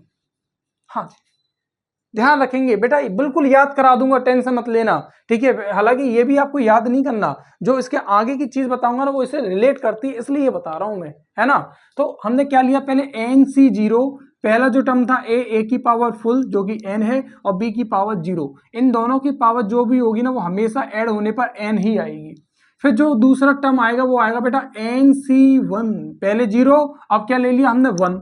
अब बेटा जो पहला टर्म था a की पावर 1 कम करते चले जाओ, n थी, n से 1 कम कर दो, n माइनस 1, और b की पावर 1 बढ़ा दो, 1। और जैसा कि मैंने कहा इन दोनों की पावर का सम हमेशा n होगा। देखो n माइनस 1 प्लस 1 n। अब अगर इसके आगे वाले टर्म की बात करूंगा तो वो क्या आएगा, NC2। और हमने कहा सर a की पावर आ जाएगी n माइनस 2, और b की पावर कितनी आ जाएगी 2। इसी तरीके से बेटा ये टर्म आगे इसी तरीके से बढ़ते चले जाएंगे, बढ़ते चले जाएंगे, और लास्ट वाला टर्म क्या होगा सर, 0 1 2 करते करते से जो लास्ट वाला टर्म आ जाएगा वो क्या आ जाएगा, NCN, ठीक है जी। और क्या होगा आपका, और क्या होगा आपका, a की पावर 0 और b की पावर n। हाँ जी, एक टर्म ज्यादा ही तो आएगा, है ना। देखो ये दो लगा था, तो बेटा यहाँ पे 3 टर्म्स थे। अगर यहाँ n है तो यहाँ n प्लस 1 टर्म्स आएंगे, सिंपल सी बात है। तभी तो देखो 1 2 3 से लेके n तक तो ये आ गया, और एक टर्म एक्स्ट्रा ये हो गया, तो n प्लस 1 टर्म्स हो गए, सही है ना। अगर यहाँ पावर 3 होती तो 4 टर्म होते, हमेशा एक टर्म ज्यादा आता है। तो ऐसा ही यहाँ पर भी है, यहाँ पर अगर n पावर है तो यहाँ टर्म्स कितने होंगे, n प्लस 1 टर्म्स होंगे। बात क्लियर है कि नहीं है। तो बेटा ये इस तरीके से ओपन होता है। अब देखो जैसे कि मैंने आपको बताया कि NCM को जब आप ओपन करते हो तो ये लिखते हो, तो अगर मैं यहाँ पर अगर NC0 को ओपन करूंगा तो आप मुझे बताओ NC0 को क्या मैं लिख सकता हूँ, n फैक्टोरियल डिवाइड में कितना 0 फैक्टोरियल और n माइनस 0 फैक्टोरियल। हाँ जी। अब यहाँ पे एक और बात, बेटा आप कहोगे सर 0 फैक्टोरियल की वैल्यू क्या होगी, बेटा 0 फैक्टोरियल की वैल्यू होती है 1। ध्यान रखेंगे क्यों होती है वो आप गूगल करके देखना, समझ में आया, ठीक है। 0 फैक्टोरियल की वैल्यू क्या होती है, 1 होती है, इसे आप याद कर लो। तो आपने कहा सर ये आ जाएगा n फैक्टोरियल, डिवाइड में 1 into again n factorial, n से एन फैक्टोरियल कट जाएगा, कितना बचेगा 1। इस तरह हमें पता चला NC0 होता है 1। इसी तरह अगर मैं NCN की बात करूंगा तो बेटा NCN भी देखो क्या होता है, NCN क्या होता है देखो जरा। तो आपने कहा सर NCN कुछ ऐसा लिख सकते हैं, n फैक्टोरियल डिवाइड में n फैक्टोरियल और n माइनस n फैक्टोरियल। उसी फॉर्मूले को ओपन करके देखो, बस वहां m की जगह पर n कर दो, m की जगह पे n कर दो, तो देखो जरा यही आएगा लिख के।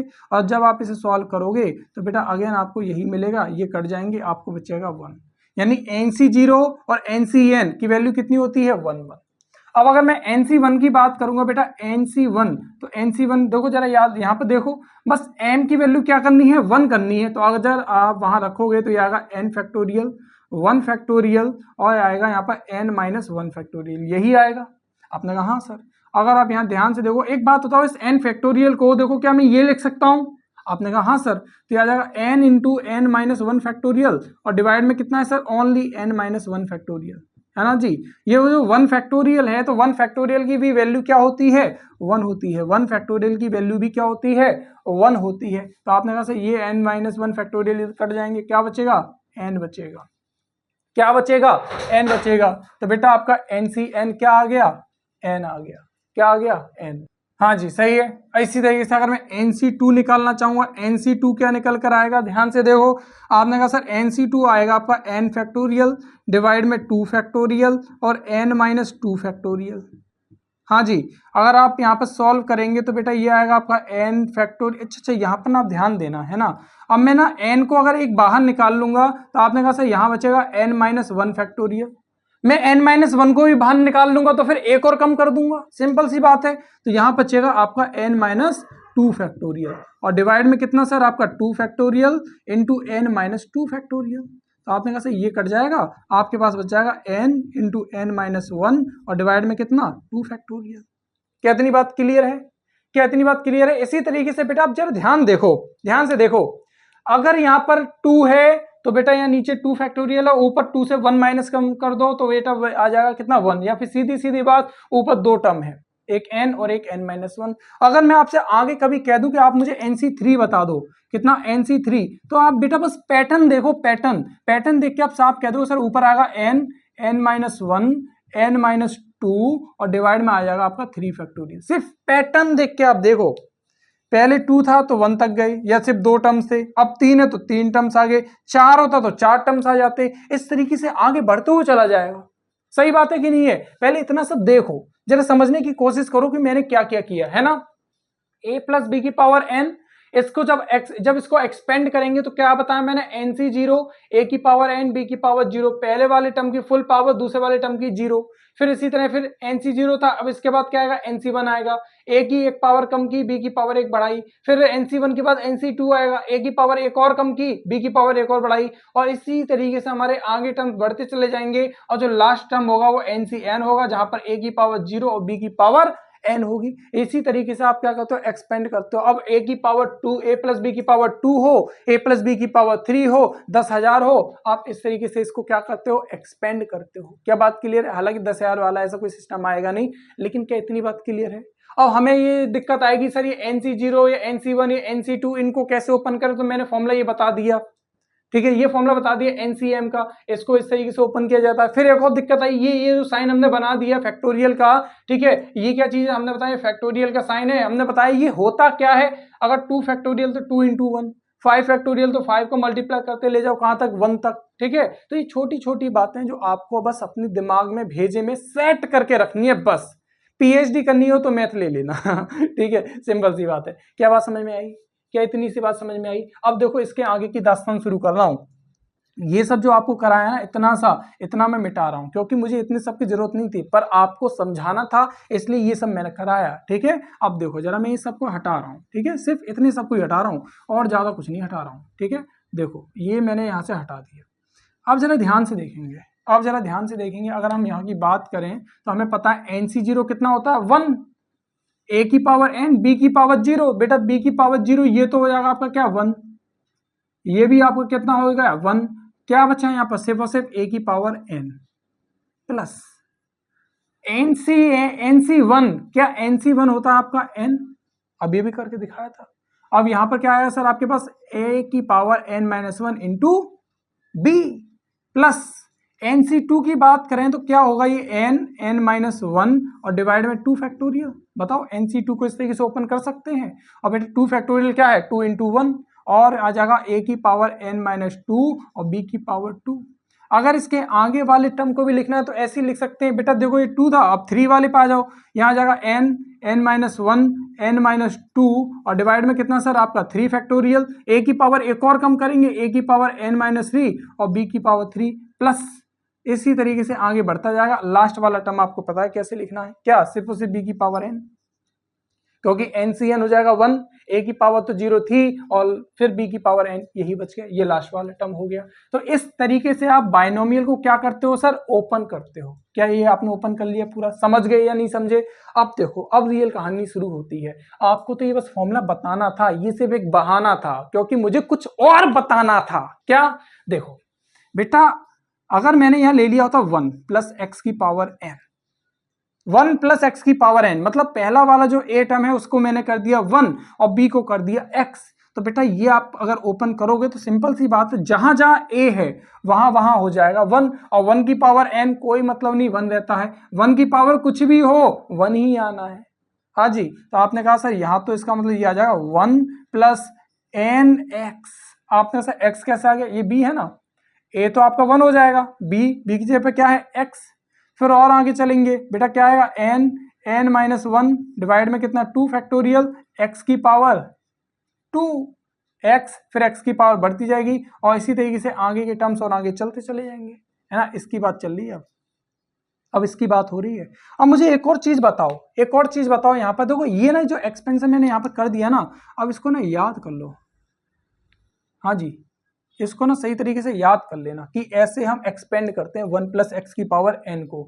अगर यहां पर बेटा x की वैल्यू बहुत कम हो, x is very small, x is very small, अगर x बहुत कम है, बहुत कम है ना, मतलब इतना भी नहीं लेकिन कम है, तो हमें सिंपल सी बात पता है। एक बात बताओ, अगर मैं 0.1 ले लूं और 0.1 का भी अगर स्क्वायर कर दूं तो हमें पता ये मिलेगा 0.01। क्या ये 0.1 से भी कम है? आपने कहा हाँ सर, ये तो 0.1 और 0.01 की बात करें तो सही ये और भी कम है, ये ना 0.1 ज्यादा बड़ा है 0.01 से।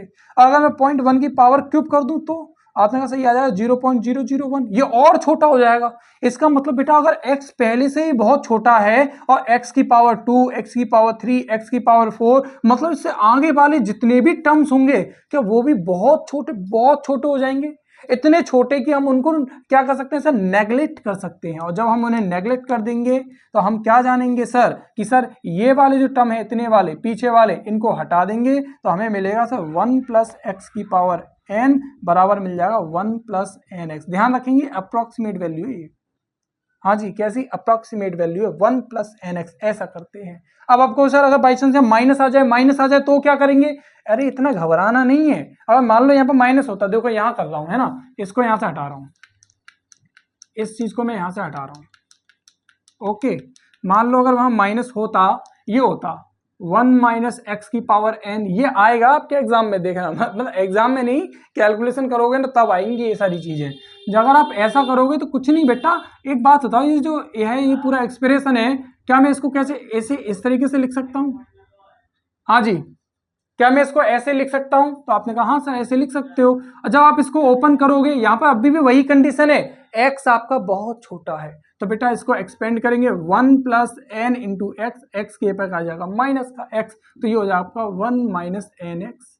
लो एक एग्जाम्पल ले लू, एक एग्जाम्पल ले लीजिए, इसकी वैल्यू निकालिए, इसकी वैल्यू बताइए क्या होगी, अंडर रूट 0.99, इसकी वैल्यू बताओ क्या होगी, कैसे निकालोगे? देखो आप एक बात बताओ, ये लिखा है, क्या मैं इसको लिख सकता हूं अंडर रूट, क्या बताओ अंडर रूट को पहले तो बताओ, क्या मैं ये लिख सकता हूं 0.99 की पावर 1/2? आपने कहा हाँ सर ऐसा लिखा जा सकता है। क्या 0.99 को मैं लिख सकता हूं 1 माइनस 0.01 का स्क्वायर? आपने कहा 1/2। आपने कहा हाँ सर ये भी लिख सकते हैं। और क्या ये बिल्कुल इसके जैसा है? क्या x छोटा है? या साफ बात है, अगर x टेंडिंग कर रहा है किसको, जीरो को, अगर x जीरो के बराबर है या जीरो के बराबर होता जा रहा है ना, जीरो के पास है, कुल मिलाकर 1 से कम है, किसने से? 1 से कम है। अगर x की वैल्यू 1 से कम है तब आप वहां पर ये फॉर्मूले लगा सकते हो, वहां पर ये फॉर्मूले लगा सकते हो। और जब लगाओगे तो बेटा ये आ जाएगा 1 प्लस n है आपका 1/2 और x आपका माइनस का 0.01, तो 1 माइनस 2 का इसमें डिवाइड देंगे, ये कितना आ जाएगा सर आपका 5 आ जाएगा, और इसे आप माइनस कर दीजिए, ये आ जाएगा 0.995। हाँ जी, ये आपका आंसर हो जाएगा। बात क्लियर है कि नहीं है? ठीक है, इस तरह के छोटे मोटे क्वेश्चन आपको यहाँ पर देखने के लिए मिल जाते हैं। क्लियर है कि नहीं है? हाँ जी, सही है। तो ये आप इतनी बात समझे पूरी बायनोमियल के बारे में भी, ठीक है, इतना ही ज्ञान देना था मुझे, इससे ज्यादा नहीं देना। जैसे ही ज्यादा देना होगा वहां आपको आगे दूंगा, ठीक है। यहाँ बस आपको बेसिक चीजें बतानी है। तो बेटा बायनोमियल को आप समझे, बायनोमियल क्या है। अब इसके आगे हम 2 सीरीज और देखते हैं। 2 सीरीज कौन सी? एक एपी सीरीज और एक जीपी सीरीज। छोटा छोटा पढ़ेंगे, ठीक है, बड़ा बड़ा सीखेंगे। तो बेटा इसको मैं हटा देता हूँ, इसे नोट कर लेना सब कुछ को, ठीक है जी। एक एक चीज आपको क्या कर लेनी है, नोट कर लेनी है। नोट करके चलोगे तभी आपका फायदा होगा, नहीं तो दिक्कत हो जाएगी आपके लिए। सही बात है ना। चलिए जी स्टार्ट करते हैं आपकी एपी सीरीज। बेटा ये एपी सीरीज क्या होती है? अगर आपने इसका नाम भी पहली बार सुना है, हालांकि ऐसा नहीं है, 10th क्लास में सिखाया जाता है, ठीक है। मैं जब बच्चों को 10th वाले बच्चों को पढ़ाता था तब भी ये पढ़ाया था। सही है, अच्छा जी। तो एपी सीरीज की बात करें, पूरी होती है अर्थमेटिक प्रोग्रेशन, पूरा नाम इसका ये होता है, हिंदी में बोले तो समांतर श्रेणी। ओके जी। तो यहाँ पर बेटा बात करते हैं एपी की। तो एपी में देखो बेटा सीरीज ऐसी होती है, देखो मैं कुछ एक सीरीज लेके चल रहा हूं आपके सामने। मान लो ये ले लिया 1 3 5 7 9, इस तरीके से। अगर आप यहाँ पे ध्यान से देखोगे ना तो देखो यहाँ पर हर एक टर्म में ना एक कॉमन डिफरेंस है। 3 में से 1 घटाओ 2 बचेगा, 3 में से 5 में से 3 घटाओ 2 बचेगा, अगेन 7 में से 5 घटाओ 2 बचेगा, 9 में से 7 घटाओ 2 बचेगा। यानी कि हर एक टर्म में कॉमन डिफरेंस है। और बेटा यही होती है आपकी एपी सीरीज। बेटा इसमें एक फर्स्ट टर्म होता है, उसके बाद एक जो आगे का टर्म होता है, फिर और आगे टर्म्स होते हैं। लेकिन समय एक विशेष बात ये होती है कि जब भी आप सेकंड टर्म में से एक पहले वाले टर्म को माइनस करोगे तो आपको एक कॉमन डिफरेंस मिलता है, ठीक है। ये जो डी हमने लिखा है ये वास्तव में क्या है आपका, एक कॉमन डिफरेंस है। ये क्या है आपका, कॉमन डिफरेंस है, इसे आप जानते हो। बताइए, ये T2 टर्म है, ये T1 टर्म है। T2 मतलब दूसरा टर्म, T1 मतलब पहला टर्म। और बेटा जब आप इसमें से इसे माइनस करोगे डी आएगा, D is what, common difference. और यहाँ पर ए क्या है सर आपका, ए होता है आपका फर्स्ट टर्म। ए क्या होता है सर आपका, फर्स्ट टर्म होता है। ये आपने 10th क्लास में पढ़ा है। अगर हम इसमें nth टर्म की बात करें, Tn टर्म की, तो वो होता है आपका a plus n minus 1 into D. A first term है, डी आपका कॉमन डिफरेंस है, एन वो टर्म है जो आपसे पूछा जा रहा है। मान लीजिए कि कोई भी सीरीज, मैंने यही वाली सीरीज ले ली और आपसे पूछा इसमें 10वां टर्म बताओ क्या होगा, तो आप कहोगे T10 इज इक्वल्स टू ए। इसमें फर्स्ट टर्म क्या है 1 प्लस 10 माइनस 1, डी की बात करें कितना है 2, कॉमन डिफरेंस कितना है 2, तो 1 प्लस 9 इंटू 2, 9 टू 18 प्लस 1 कितना हो जाएगा 19। यानी कि जब आप यहाँ से धीरे धीरे आगे बढ़ते जाओगे ना, 1 3 5 7 9, ये तो 5वां टर्म है, ऐसे करते करते 10वें टर्म पे आओगे तो 10वें टर्म पे आपको 19 मिलेगा। अब आपको पूरी सीरीज लिखने की जरूरत नहीं है, बस इससे आप निकाल सकते हो। ये लीजिए 19वां आ गया। ऐसा भी क्वेश्चन देखने के लिए मिलेंगे, है ना। ऐसे भी क्वेश्चन आपको देखने के लिए मिलेंगे जहां पर हम एपी सीरीज का इस्तेमाल कर रहे होंगे, है ना।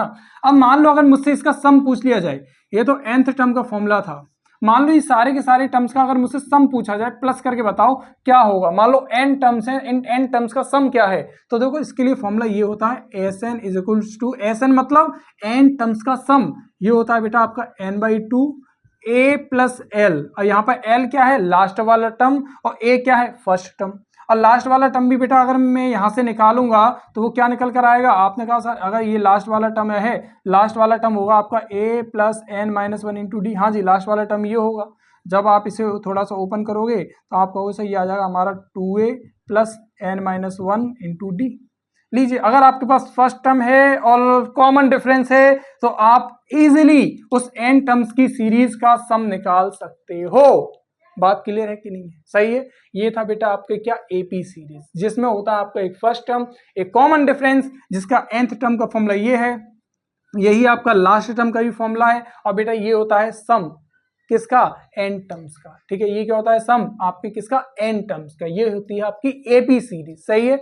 अब इसके ऊपर बेटा मैं क्वेश्चन दे सकता हूँ, इसके ऊपर मैं आपके सामने क्वेश्चंस दे सकता हूँ। जैसे ये एक सीरीज दे दी, कोई और भी सीरीज दे दी, सम निकलवा के दिखा दूंगा। ये सारी बच्चों वाली चीजें हैं, बल्कि आपको खुद ट्राई करनी है। ठीक है, आपके पास चाहे कोई सी भी बुक हो, आप एक बार, मैं तो बल्कि सीधी सीधी बात कर रहा हूँ, 10th क्लास की एनसीईआरटी किताब उठाना और उसमें जाके ये एपी सीरीज से रिलेटेड जितने भी क्वेश्चन है उन सबको अपने हाथों से करना, जिससे कि आपको पूरा क्लियर हो जाए। ठीक है, छोटी छोटी चीजें हैं जो कि आप अभी से कर लोगे तो आगे चलकर कोई दिक्कत नहीं आएगी। ठीक है, प्रैक्टिस कराने के लिए 10 सवाल करा दूंगा, लेकिन वो सिर्फ टाइम वेस्ट करना होगा और इससे ज्यादा कुछ नहीं। हमारा मेन मोटिव कुछ और है। ये तो सिर्फ आपका बेसिक है जो आपको पढ़ाया जाना जरूरी है। बात क्लियर है कि नहीं है। चलिए जी, इसके आगे अब हम बात करते हैं जीपी की। किसकी, जीपी की। इसे मैं यहां से हटा देता हूं, सबको नोट कर लेना। तो बेटा अब ये हमारा यहाँ से हट जाता है। लीजिए मैं पूरा मिटा देता हूँ। अब इसके आगे हमें जो बात करनी है वो करनी है जीपी पर। किस पर, जीपी पर। लो ये आगे जीपी, फुल फॉर्म वही ज्योमेट्रिक प्रोग्रेशन होता है। और जीपी में बस थोड़ा सा अंतर क्या देखना है आपको बेटा, वहां एक कॉमन डिफरेंस होता था एपी में, लेकिन यहाँ एक कॉमन रेशियो होता है। जीपी सीरीज की बात की जाए, जैसे कि एक एग्जांपल के तौर पे मैं कोई सीरीज लेना चाहूंगा, जैसे कि मान लो 1 2 4 8, ठीक है, इसी तरीके से और आगे आपका क्या होगा, बढ़ता हुआ चला जाएगा। अब कॉमन रेशियो कैसा, देखो बेटा ये तो आपका फर्स्ट टर्म है, ये आपका सेकंड टर्म है, ये आपका थर्ड टर्म है, फिर आगे इसी तरह से बढ़ा सकते हो। अगर आप T2 में T1 का डिवाइड लगाओगे तो बेटा आपको क्या मिलेगा, आपने कहा सर 2/1, हमको 2 मिला। मैंने कहा T3 में आप T2 का डिवाइड लगाओ तो आपको क्या मिलेगा, आपने कहा सर 4 में 2 का डिवाइड लगाएंगे, अगेन हमें 2 मिलेगा। और अगर आप T4 में T2 T3 का डिवाइड लगाओगे, यानी कि आगे वाले टर्म में पीछे वाले टर्म का डिवाइड लगाना है, तो 8/4 आपको क्या मिल जाएगा, 2 मिल जाएगा। तो आपने देखा एक कॉमन रेशियो मिल रहा है, ये रेशियो ही तो है। तो बेटा ये जो है ना, ये आपका क्या है, कॉमन रेशियो है, कॉमन रेशियो है। सही है, तो आपको यहाँ पर क्या मिल रहा है, एक कॉमन रेशियो, एक फर्स्ट टर्म और एक कॉमन रेशियो। अगर हम सीधी सादी भाषा में बात करें तो बेटा सीरीज कुछ ऐसी होती है, A R square, A R की पावर 3, फिर डेड डेड एस आगे बढ़ती हुई चली जाती है। देखो फर्स्ट टर्म ए हो गया और जिसमें जो कॉमन रेशियो है वो क्या है, आर है। देखो डिवाइड लगा के देखो, ए आर में ए का डिवाइड लगाओगे आर आएगा, ए आर स्क्वायर में ए आर का डिवाइड लगाओगे आर आएगा, ए आर की पावर 3 में ए आर स्क्वायर का डिवाइड लगाओगे फिर से आर आएगा और आगे बढ़ता चला जाएगा। nth टर्म की बात की जाएगी तो ये आ जाएगा ए आर की पावर n-1। देख लो, पहले टर्म की बात करेंगे 1 - 1 0, ए बचेगा। दूसरे टर्म की बात करेंगे n की जगह पर 2 रखेंगे, ए आर आएगा और ऐसे ही आगे बढ़ता चला जाएगा। क्या ये बात समझ में आ रही है इतनी, है नहीं आ रही है, बोर तो नहीं हो रहे हो, होना भी नहीं है बेटा। अगर आप सोच रहे हो ये छोटी मोटी चीजें देख के अगर आप बोर हो रहे हो तो बहुत बड़ी गलती कर रहे हो। मैं बता रहा हूँ आपको, सीरियस होके अगर पढ़ना है तो बेटा आग लगा लो अपने पास, अभी से टाइम नहीं है बिल्कुल भी। चाहे एग्जाम 2 साल बाद हो, 3 साल बाद हो, 1 साल बाद हो, समझ रहे हो, अभी से तैयारी करो, एक एक पल पर तैयारी करो, एक एक पल में। बात समझ में आई। चलिए जी, ये nth टर्म हो गया। अब इसके आगे की बात करें बेटा, अगर मुझसे सम पूछा जाए nth टर्म का, ठीक है, n टर्म का सम पूछ लिया जाए तो वो होता है बेटा a r की पावर n-1 डिवाइड में कितना r-1। अच्छा, इसमें ना एक और चीज होती है, क्या, इसमें ना अगर मान लो एक अनंत सीरीज दे दी जाए, मान लो जैसे कि एग्जाम्पल के तौर पर मैंने ये दे दिया s = 1 + 1/2 1/2 प्लस 1/4 प्लस 1/8 और प्लस ऐसे करते करते कहाँ अनंत तक चला जाए और आपसे कहा जाए इसका सम बताओ, तो बेटा इसका भी फॉर्मूला याद रखेंगे। अगर हमसे अगर इन्फिनिटी टर्म्स का सम पूछ लिया जाए तो वो होता है a/1 - r। कंडीशन यही है कि जो r है वो 1 से छोटा होना चाहिए।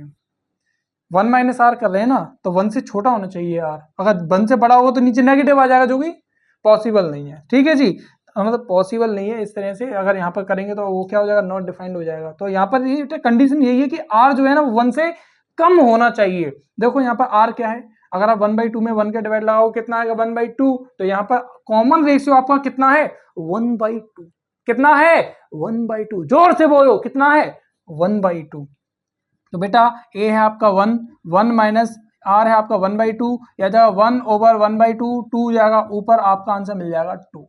यानी आप जब इस सीरीज को इन्फिनिटी तक ऐड करोगे तो आपको कितना मिलेगा, 2 मिल जाएगा। हाँ जी, बात समझ में आई, कितना मिल जाएगा, 2 मिल जाएगा। ये थी जीपी सीरीज के बारे में। ठीक है, इतनी बात आपको ध्यान रहेगी, समझ में आएगी। अच्छा, एक ना 3 चीजें आपको लिखा देता हूं जो कि आपको याद कर लेनी है अच्छे वाले तरीके से, ठीक है, यहीं पर लिखा देता हूं जिससे कि आपको कोई टेंशन ना हो। वो याद कर लेना, याद कर लेने के लिए वो बिल्कुल पूरी तरह से प्योर बाई हार्ट।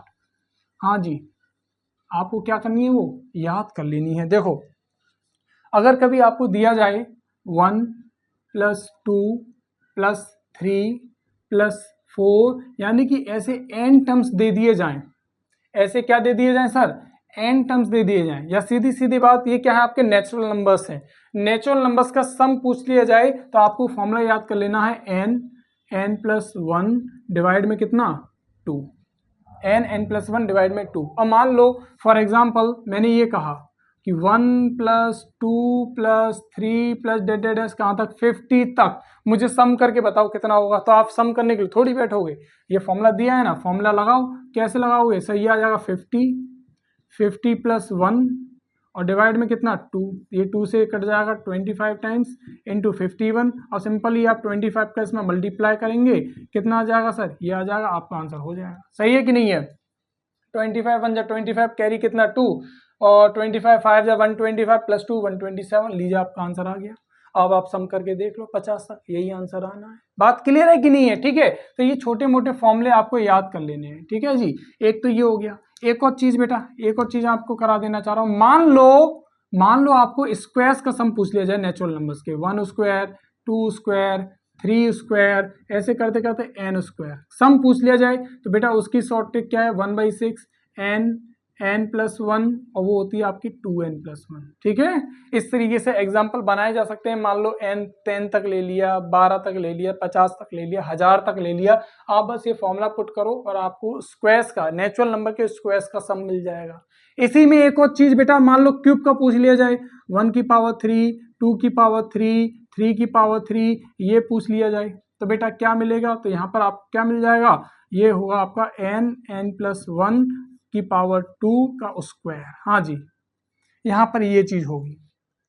बात समझ में आ रही है कि नहीं आ रही है, इतनी सी बात क्लियर है कि नहीं है, सही है। अच्छा हाँ, पता है एक और चीज है, यहाँ पर बच्चे अक्सर मुझसे एक और चीज पूछते हैं, रामानुजम पैराडॉक्स के बारे में, क्योंकि जैसे मैंने ये बताया ना 1 + 2 + 3 + कहाँ तक n तक का सम ये होता है। रामानुजम पैराडॉक्स में क्या है बेटा, आप यहाँ देखोगे, आपने इसे गूगल करके देखना, बड़ी इंटरेस्टिंग चीज है, आपको बड़ा मजा आएगा बेटा, बल्कि कैलकुलेशन करने में बड़ा मजा आता है, मुझे तो बहुत मजा आता है भाई, तुम भी करके देखना। क्या है, देखो 1 + 2 + 3 प्लस करते जाओगे कहाँ तक, इन्फिनिटी तक, और जब आप इसका आंसर निकालोगे ना, खुद निकाल के देखना कितना आएगा। मतलब पहले यूट्यूब पर या गूगल पर कहीं भी करके देखना कि सर इन्फिनिटी तक नेचुरल नंबर्स का सम कितना होता है। मैं बता देता हूँ बेटा, जो सम होता है ना -1/12 लेकर आते हैं, है ना, रामानुजम पैराडॉक्स में -1/12 लेकर आते हैं। अब सब लोग यही कहते हैं कि पॉजिटिव नंबर्स का सम नेगेटिव कैसे आ रहा है। देखो यूट्यूब पे बेटा ये करके देखना, रामानुजम पैराडॉक्स डाल के देखना, आपको ये मिल जाएगा। ये बात क्लियर है कि नहीं है, ठीक है जी, ये करके देख लेना। चलिए जी, इतनी एपी जीपी के बारे में भी बात हो गई। अच्छा, एक छोटी सी चीज और रह जाती है, वो है आपका लॉग।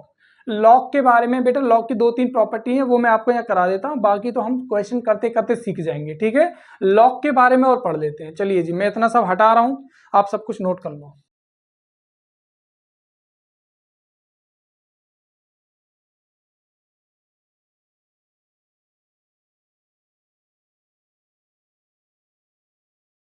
चलो बेटा, अब हमें क्या स्टार्ट करना है, लॉग या लॉगरिथम, ठीक है, पूरा पढ़ लो। क्या, लॉगरिथम। बेटा हमें लॉग पे पीएचडी नहीं करनी, पहले बता रहा हूँ। लॉग जो मैं आपको यहाँ बताने वाला हूँ, बहुत बेसिक बताने वाला हूँ, बहुत ही ज्यादा बेसिक, ठीक है जी। लॉग के बारे में जो मैं सबसे पहले स्टार्ट करता हूँ वो यही बताता हूँ। मान लो कोई नंबर आपको दे रखा है, ये 36 दे रखा है, ठीक है। इस 36 को लिखने के बेटा 2 तरीके हो सकते हैं। पहला तरीका ये, क्या मैं इस 36 को लिख सकता हूँ 6 स्क्वायर, हाँ जी, या इस 36 को बेटा अगर मैं लॉग के रूप में लिखना चाहूंगा तो कैसे लिखूंगा, वो मैं लिखता हूं बेटा बिल्कुल उल्टा, सोचो इसमें, ठीक है। यहां पर पता क्या होता है, यहां मैं ये जानता हूं 6 का स्क्वायर, ये 6 की पावर 2 कितना होता है, 36 होता है, 36 होता है। लॉग में मुझे उल्टा सोचना है, कैसे, लॉग में मेरे सामने ये रखा है कि बेटा 36 है, तो किसकी पावर 36, अगर यहाँ बेस में जो भी दिया हुआ है ना, अगर बेस में मैंने कितना ले लिया 6, तो लॉग में मुझे ये सोचना है कि 36 6 की कौन सी डिग्री है, 36 इस 6 की कौन सी डिग्री है, तो आपने जवाब दोगे कितना 2। बात क्लियर हो रही है, मतलब 6 की डिग्री 2, आंसर आएगा 36। आपको बस लॉग में ये सोचना है। ये जो फॉर्म है इसे आप कहते हो एक्सपोनेंट फॉर्म। कौन सी फॉर्म? Exponent form. और ये जो आपने यहाँ पे फॉर्म देखी है ये बेटा आपकी लॉग फॉर्म। कौन सी? Log form. सही है। और अगर ये लॉग फॉर्म है तो इसका उल्टा ये एंटी लॉग फॉर्म, इसका उल्टा एंटी लॉग फॉर्म।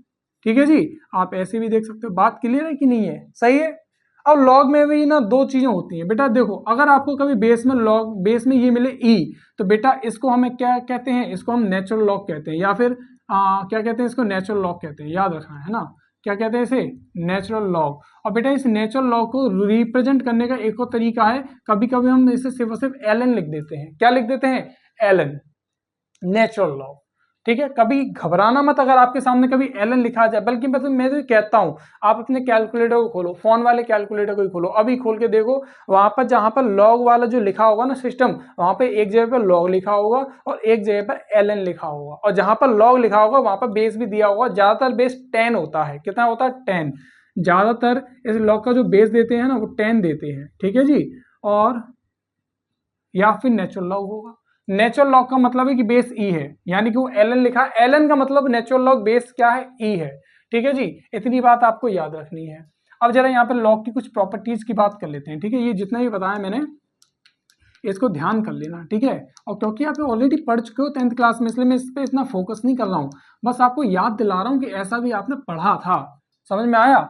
अब देखो बेटा, पहली प्रॉपर्टी लॉग की याद करेंगे। अगर लॉग में कभी भी आपको इस तरीके से, तो बेस यहाँ पर अभी कुछ भी है, कोई दिक्कत वाली बात नहीं है। ठीक है जी। अब मान लो कभी भी इस तरीके से मल्टीप्लाई होते हुए मिल रहे हैं आपको, तो आप इनको अलग अलग करके लिख सकते हो, जैसे log m plus log n, आप इसको इस तरीके से लिख सकते हो। ठीक है जी। इसी तरीके से अगर दूसरी प्रॉपर्टी की बात करें, अगर आपके सामने ये लिखा है log m divide by n, divide हो रहा है, तो आप इसे माइनस करके लिख सकते हो, log m minus log n. और सेम इसका उल्टा भी कर सकते हो, अगर दो लॉग इस तरीके से जोड़ दें जिनका बेस सेम है तो आप उसको ऐसे भी लिख सकते हो। तीसरी प्रॉपर्टी बेटा आपको इसमें याद रखनी है, अगर मान लो कभी भी ये रखा m की पावर n, तो लॉग क्या कहता है? पावर को आगे ले लेता है, n log m। ऐसा भी होता है, फॉर एग्जाम्पल मान लो मैंने आपके सामने ये ले लिया, लॉग बेस में इसके 10 ले लेता हूँ, यहाँ पर मैं ले लेता हूँ 10 की पावर 3, तो आप कहते हो सर ये आ जाएगा 3 log 10, और बेस में भी कितना? 10। ध्यान रखेंगे। अब देखो जैसा कि मैंने कहा, इसकी वैल्यू मुझसे पूछी जा रही है, log 10 बेस में भी 10 है तो इसकी वैल्यू क्या होगी? तो ध्यान रखो, अगर लॉग में कभी आपको ऐसा मिलता है कि बेस में मान लो x है, यहाँ भी x है, इसकी वैल्यू हमेशा 1। अब 1 क्यों? 1 क्यों? क्योंकि बेटा हम जानते हैं लॉग में, जैसे मैंने पहले ही बताया, ये x ये पूछ रहा है कि इस x की पावर कितनी। आपने कहा सर x की पावर 1 होगी तभी तो आपको x मिलेगा। हाँ जी। इसी तरह 10 की पावर कितनी? 10। आपने कहा सर 1। अगर मान लो यहाँ पर 100 होता तो 10 की पावर कितनी? 100, 2, तो इसकी लॉग 100 की वैल्यू कितनी हो जाती? 2 हो जाती। सही है। तो इस तरह आप लॉग की वैल्यू निकालना तो शायद समझ ही गए होंगे। सही है। तो आपने कहा सर यहाँ तो 1 आएगा, तो यहाँ पर आएगा आपका आंसर कितना? 3। ठीक है, लॉग 10 की वैल्यू। अगर मान लो कभी ऐसा होता लॉग ई, और यहाँ भी ई लिखा है, तो बेटा कितना आएगा? 1। बात सही है? सही है। समझ में आ रही है कि नहीं आ रही है? इसी तरीके से बेटा एक और चीज मैं बता देना चाह रहा हूं, अगर आपसे कभी पूछा जाए log 1 की वैल्यू, बेस में कुछ भी हो, कुछ भी बेस में कुछ भी हो, ठीक है, नेगेटिव वैल्यू नहीं होती है, और बता दूं। हाँ, तो अगर यहां पर पूछा जाए log 1 की वैल्यू कितनी है, तो हमेशा 0। अब 0 क्यों? अब बेटा एक बात बताओ, x की पावर 0 होगी तभी तो 1 आएगा। किसी की पावर जब 0 होती है तभी तो उसका आंसर 1 आता है। वही बात है। अब मान लो 10 ले लो, e ले लो, 10 ले लो, 20 ले लो, कुछ भी बेस ले लो, उसकी पावर 0 होगी तभी तो 1 आएगा। तो अगर कभी भी आपको log 1 देखने के लिए मिलता है तो उसकी वैल्यू 0। याद कर लो इस चीज को। समझ में आया? log 1 की वैल्यू कितनी? 0। ये एग्जाम्पल समझ में आया? बताइए, बात क्लियर है कि नहीं है? ठीक है। इसी तरीके से आप यहाँ भी देख सकते हो, जोड़ दे हो तो गुणा कर देना, गुणा हो तो जोड़ देना, अगर डिवाइड हो रहा हो तो माइनस करके लिख देना। मतलब सिंपल है बेटा। और लॉग के ऊपर तो हम काफी अच्छे वाली तरीके से ऐसी छोटी मोटी प्रॉपर्टी हम देखते रहेंगे जब जब हम कुछ ना कुछ करेंगे फिजिक्स में। बात क्लियर है कि नहीं है? साफ बात समझ में आई? चलिए जी, इसमें ना एक और चीज आपको बता देता हूँ। ठीक है, क्या मान लो कभी कभी ना आपको बेस चेंज करने की जरूरत पड़ती है। ठीक है, ये लिखा है बेस में कितना है? ई। तो अगर आपको इसको बेस 10 में चाहिए तो 2.303, बस बेस में 10 हो गया। लीजिए, आपको ये भी याद रख लेना है, 2.303 का मल्टीप्लाई करो और ये बेस इस तरीके से 10 में चेंज हो जाएगा। बात क्लियर है कि नहीं है? ये भी आप याद कर लो। सही है। तो बेटा ये होता है आपका अलजेब्रा भी यहाँ पर खत्म। इसकी प्रैक्टिस करनी है, एनसीईआरटी की 10th क्लास की किताब उठाना या 9th क्लास की उठाना, वहाँ पर लॉग से जुड़े हुए भी सवाल मिल जाएंगे। तो बेटा आप इनको करना, नहीं तो गूगल पर डालना लॉगरिथमिक की प्रॉपर्टी के ऊपर जितने भी सवाल आपको करने हैं एक बार करना, प्रैक्टिस करना, आपका सारा काम बन जाएगा। बात क्लियर है कि नहीं है? ठीक है जी। ग्राफ हो गया, अलजेब्रा हो गया, अब बचता है आपका क्या? ज्योमेट्री। अब ज्योमेट्री पे चर्चा करेंगे कुछ देर, थोड़ी सी देर, और हमारा ये भी खेल खत्म हो जाएगा। सही है। तो चलो बच्चों हम स्टार्ट करते हैं अब ज्योमेट्री से। ठीक है, ये सब कुछ आपने नोट कर लिया होगा, इसे मैं अब यहाँ से हटा देता हूँ। ठीक है जी। अब हमारा ये लास्ट टॉपिक जो रह गया ना ज्योमेट्री का, इसे भी आज ही की क्लास में खत्म कर देते हैं। ठीक है, ताकि बात बात का कोई झंझट ना रहे, क्योंकि पढ़ाना बहुत बेसिक ही है, बस आपको याद दिलाना है। जो 9th और 10th क्लास के आपने मेंसुरेशन में सीखा था ना, बस वही जाके आपको दोबारा से रिपीट कर लेना है। ठीक है, जाके एनसीईआरटी उठाना और मेंसुरेशन को खोल लेना। मैं तो यहाँ पर छोटा छोटा बता देता हूँ आपको क्या देखना है, क्या पढ़ना है ना। जैसे कि बात करते हैं एरिया की, किसकी बात करते हैं? एरिया की। देखो एक मान लो ये स्क्वायर ले लिया मैंने, इस स्क्वायर की साइड क्या है? ए। मैंने पूछा इसका एरिया क्या होगा, तो आपको पता है एरिया होता है साइड का स्क्वायर। एक स्क्वायर के लिए ये क्या है सर? आपका एक स्क्वायर है। ठीक है, अगर मान लो एक रेक्टेंगल ले लूँ, तो रेक्टेंगल की लेंथ ये है, ब्रेथ ये है, तो बेटा इसका एरिया क्या होगा? तो आपने कहा सर लेंथ इंटू ब्रेथ, ये आपको पता ही है। मान लो एक क्यूब ले लूँ, क्यूब है ना, एक क्या ले लूँ मैं सर? क्यूब ले लेता हूँ। लीजिए, अरे उल्टा हो गया, सॉरी। एक क्यूब बनाना है ना, एक काम करो एक क्यूब बना लो, लीजिए। ठीक है,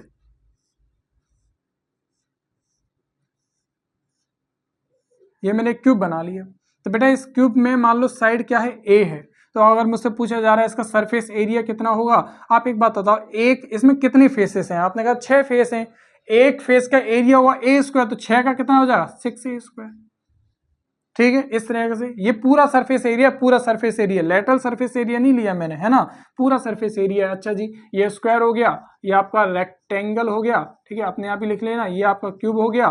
क्यूबॉइड की बात करेंगे तो बेटा वही है, यही रेक्टेंगल स्क्वायर से ही निकालते हैं। ठीक है भाई, लेंथ इंटू ब्रेथ करके 6 फेस है तो 6 को जोड़ लिया, ऐसे करके निकाल लेते हैं। या मान लो आपको मैंने कोई ट्रेपेजॉइड दे दिया, ठीक है, ट्रेपेजॉइड या तो आप ऐसे करके बना सकते हो, जानते हो ना, जिसमें 2 पैरेलल साइड होती हैं। 2 कैसी होती हैं? पैरेलल साइड होती हैं। सही है। तो अगर ट्रेपेजॉइड की बात करूंगा तो बेटा क्या कहते हैं, मान लो अगर इसके बीच की डिस्टेंस हमें दे रखी है, पैरेलल साइड्स के बीच की डिस्टेंस डी दे रखी है, और जो पैरेलल साइड से मान लो ये एक ए दे रखा है, ये बी दे रखी है, लंबाई पैरेलल साइड्स की दे रखी है। आपसे एरिया पूछा जा रहा है, तो इसका एरिया आप क्या बताते हो सर? एरिया बताते हो 1/2 इंटू बीच की डिस्टेंस डी इंटू इन दोनों साइड्स का सम ए प्लस बी, ऐसे करके निकालते हो। ये आपको ट्रेपेजॉइड दे दिया। सही है कि नहीं है? अब इसी में अगर हम बात करते हैं बेटा एक और चीज, हाँ, वॉल्यूम की ओर बात आती है, वॉल्यूम की। जैसे कि क्यूबॉइड है, क्यूबॉइड का तो कुछ ना कुछ वॉल्यूम है ना, ये तो चलो 2D फिगर्स हैं, ये तो आपका 3D है। तो अगर मैं इसकी वॉल्यूम की बात करूंगा तो वॉल्यूम आप जानते हो क्या होता है? A⁴ है ना। और अब अगर मान लो मैं यहाँ पर आपका लेके चलता हूँ, क्या मान लो एक गोला ले लिया, एक स्फेयर ले लिया, ये क्या है सर? आपका स्फेयर है। ठीक है, क्या चीज है? स्फेयर। स्फेयर का बेटा अगर हम बात करते हैं किसकी? एरिया की, तो बेटा ये इसका एरिया होता है 4πr²। आर क्या है यहाँ पर सर? रेडियस। और अगर वॉल्यूम की बात करें तो वॉल्यूम क्या होता है सर? 4/3πr⁴। हाँ जी, ये छोटे छोटे फॉर्मूले जो आपको याद रखने हैं। अगर मान लो मैं आपके सामने हाफ स्फेयर लेता, कैसा? हाफ, आधा स्फेयर, तो जो इसका कर्व भाग है, ये वाला कर्व भाग, इसका एरिया क्या हो जाता? आप कहते सर 2πr², सिर्फ और सिर्फ कर्व वाला। और अगर नीचे की बात करते हो, देखो बेटा नीचे बनेगा एक सर्कल, तो याद रखेंगे, देखो यहीं कहीं देख लो, ये आपका मैंने क्या ले लिया? एक सर्कल। क्या ले लिया बेटा? एक सर्कल। सर्कल समझते हो ना, जैसे आप अपने हाथ में रिंग पहनते हो ना, रिंग, वो क्या है? सर्कल है। क्या है? एक सर्कल। तो बेटा अगर मैं पूरा एक सर्कल ले लूँ, सर्कल के द्वारा एरिया पूछे, एरिया क्या होगा? तो बेटा ये एरिया होता है इसका πr², πr²। सही है। तो अगर बात में करें हम यहाँ पर, अगर मान लो एक सेमी स्फेयर मुझे दे रखा है, हेमी स्फेयर, सेमी नहीं, हेमी स्फेयर अगर मुझे दे रखा है, अब मुझसे पूछा है इसका टोटल सरफेस एरिया क्या है, तो बेटा कर्व वाले का तो 2πr² हो गया, और टोटल सरफेस एरिया की बात करें तो कर्व हो जाएगा 2πr²। और अगर नीचे वाले की बात करें तो नीचे बनेगा एक सर्कल, तो यह आ जाएगा πr²। है ना। तो आपने कहा सही आ जाएगा 3 पाई आर स्क्वायर। ठीक है जी, ये भी छोटा मोटा फॉर्मूला आपने पढ़ा है सही तरीके से। ठीक है, स्फीयर हो गया, या मान लेते हैं आपको दे दिया जाए, कुछ सिलेंडर दे दिया जाए, सिलेंडर, ये लीजिए, ये एक सिलेंडर मैंने आपको दे दिया। तो बेटा सिलेंडर के बारे में भी आपने पढ़ा है, हाइट अगर इसकी h है, रेडियस अगर इसकी r है, तो बेटा पहली बात अगर मैं एरिया की बात करूंगा किसके, इसके इस वक्र भाग की। ठीक है, ये जो कर्व भाग है ना सिलेंडर का, दो ये सिलेंडर है, ये क्या है, सिलेंडर है, तो ये जो भाग है इसका, ये वाला कर्व वाला, ठीक है, अगर मैं इसके एरिया की बात करूं तो बेटा ये होता है 2 पाई आर, आर यहाँ पे रेडियस है, कैपिटल ले लिया तो चलो कैपिटल ले लो, और एच क्या होगी सर, इसकी हाइट। सही है। और अगर वॉल्यूम की बात की जाए तो वॉल्यूम क्या होता है sir, pi r square h, volume ही होता है। अगर आप सिलेंडर ले लो तो सर एक कौन भी ले लो, कौन, हाँ जी, जैसे हम हिंदी में क्या कहते हैं, शंकु कहते हैं, ये क्या, कौन। ठीक है जी, अगर मान लीजिए कौन की हाइट आपको दे रखी है एच, रेडियस दे रखा है आर, तो बेटा कौन का, अगर हम पहले एरिया की बात करें, मतलब वही कर्व पर, जैसे आपकी जोकर वाली टोपी होती है ना, या सर्कस वाला इस तरह की, या बर्थडे वाली टोपी होती है, हाँ, या आइसक्रीम खाते हो ना वो, उस तरह से कौन होता है ना, या फिर जो भोंपू बसता है ना, भोंपू गाँव में लगा देते हैं ऊपर, तोरैया कहते हैं उसे, है ना, उस तरह की ये डिवाइस है। ठीक है, पूरा एक। तो अगर बात करें सर इसके एरिया की, देखो ये जो स्लैंट हाइट है इसे हम कहते हैं एल, मतलब स्लैंट हाइट कहते हैं, एल से रिप्रेजेंट करते हैं, तो बेटा इसका एरिया हो जाता है पाई आर एल, आर यहाँ पे फिर से वही बेटा रेडियस है। ठीक है जी, और अगर वॉल्यूम की बात करें तो वॉल्यूम होता है इसका कितना, 1/3 पाई आर स्क्वायर एच, है ना, पाई आर स्क्वायर एच। बताइए बात क्लियर है कि नहीं है, सही है। ये हो जाएगा आपका क्या, एक कौन हो गया, सिलेंडर हो गया, स्फेयर हो गया, सर्कल हो गया। अगर हम एक ट्रायंगल भी ले ही लेते हैं भाई, जब इतना सब ले लिया तो एक ट्रायंगल भी ले लो। ट्रायंगल लेने में क्या जा रहा है, ये लो ट्रायंगल एक 2D फिगर है, बस सिंपल सी बात है। ट्रायंगल में आपको क्या चाहिए, हाइट चाहिए और एक बेस चाहिए, लीजिए, और ट्रायंगल का एरिया कितना हो जाएगा, 1/2 इंटू बेस इंटू हाइट। और अलग अलग ट्रायंगल के लिए, कोई ट्रायंगल भी आपको पता है 6 तरह के होते हैं, 3 डिफाइन किए जाते हैं साइड के बेसिस पर, 3 डिफाइन किए जाते हैं एंगल के बेसिस पर, और उन्हीं के फिर जब आप क्या निकालते हो सर, एरिया निकालते हो, अलग अलग फॉर्मूले भी आप याद करते हो, है ना जी। चलो, क्या इतनी बात क्लियर है। ठीक है, और ज्यादातर हमारा जो सामना होगा ना, इक्विलैटरल ट्रायंगल, ऐसे ट्रायंगल से बहुत सामना होने वाला है। इक्विलैटरल जानते हो ना, जिसकी तीनों भुजाएं सेम होती हैं, वो इक्विलैटरल ट्रायंगल होता है। ठीक है, उसका एरिया आप निकालना, आप अपने आप से निकालना। ठीक है, बल्कि मैं आपको होमवर्क दे रहा हूँ, ये होमवर्क समझ लो। होमवर्क है बेटा, ये एक इक्विलैटरल ट्रायंगल है जिसकी साइड आपके पास ए दे रखी है, आपको इसका एरिया निकाल के लाना है, आप इसका एरिया निकालना। ये सब आपको 9th और 10th क्लास की एनसीईआरटी की बुक में मिल जाएगा सब कुछ। तो मेरा आपसे बस इतना सा ही कहना है, बेसिक मैथमेटिक्स में यहाँ पर एंड कर रहा हूँ, और मेरा बस आपसे इतना कहना है कि आप 9th और 10th क्लास की जो मेंसुरेशन चैप्टर है ना, ठीक है, एनसीईआरटी वाला, बस उसे उठाना, उसके फॉर्मूलों को पढ़ लेना, उसको पूरी तरह से रिवाइज कर लेना, तो आपको ये पूरा पूरा क्लियर हो जाएगा ज्योमेट्री को लेकर। बात क्लियर है कि नहीं है, यहाँ बस आपकी खोई सकते हो बता दिया, कहाँ से पढ़ना है ये बता दिया, एक बार पढ़ लेना, रिवीजन कर लेना, जिससे आपको आगे कोई भी दिक्कत नहीं आएगी। सही है, चलिए जी, बेसिक मैथ में इतना ही कर रहे हैं, इससे 2-4 सवाल करोगे, प्रैक्टिस हो जाएगी, फिर आपको इसमें फिर कोई दिक्कत नहीं आएगी। अब जब हम अपना नेक्स्ट जो स्टार्ट करेंगे ना, वो करेंगे वेक्टर। क्या स्टार्ट करेंगे, वेक्टर, और वहां से आपको बहुत क्लियर तरीके से, सही तरीके से समझते हुए चलना है। वेक्टर नहीं समझोगे तो आगे के न जाने कितने चैप्टर आपके खराब हो जाएंगे। ठीक है, चलिए जी, मिलते हैं आपसे नेक्स्ट लेक्चर में, तब तक के लिए बाय बाय।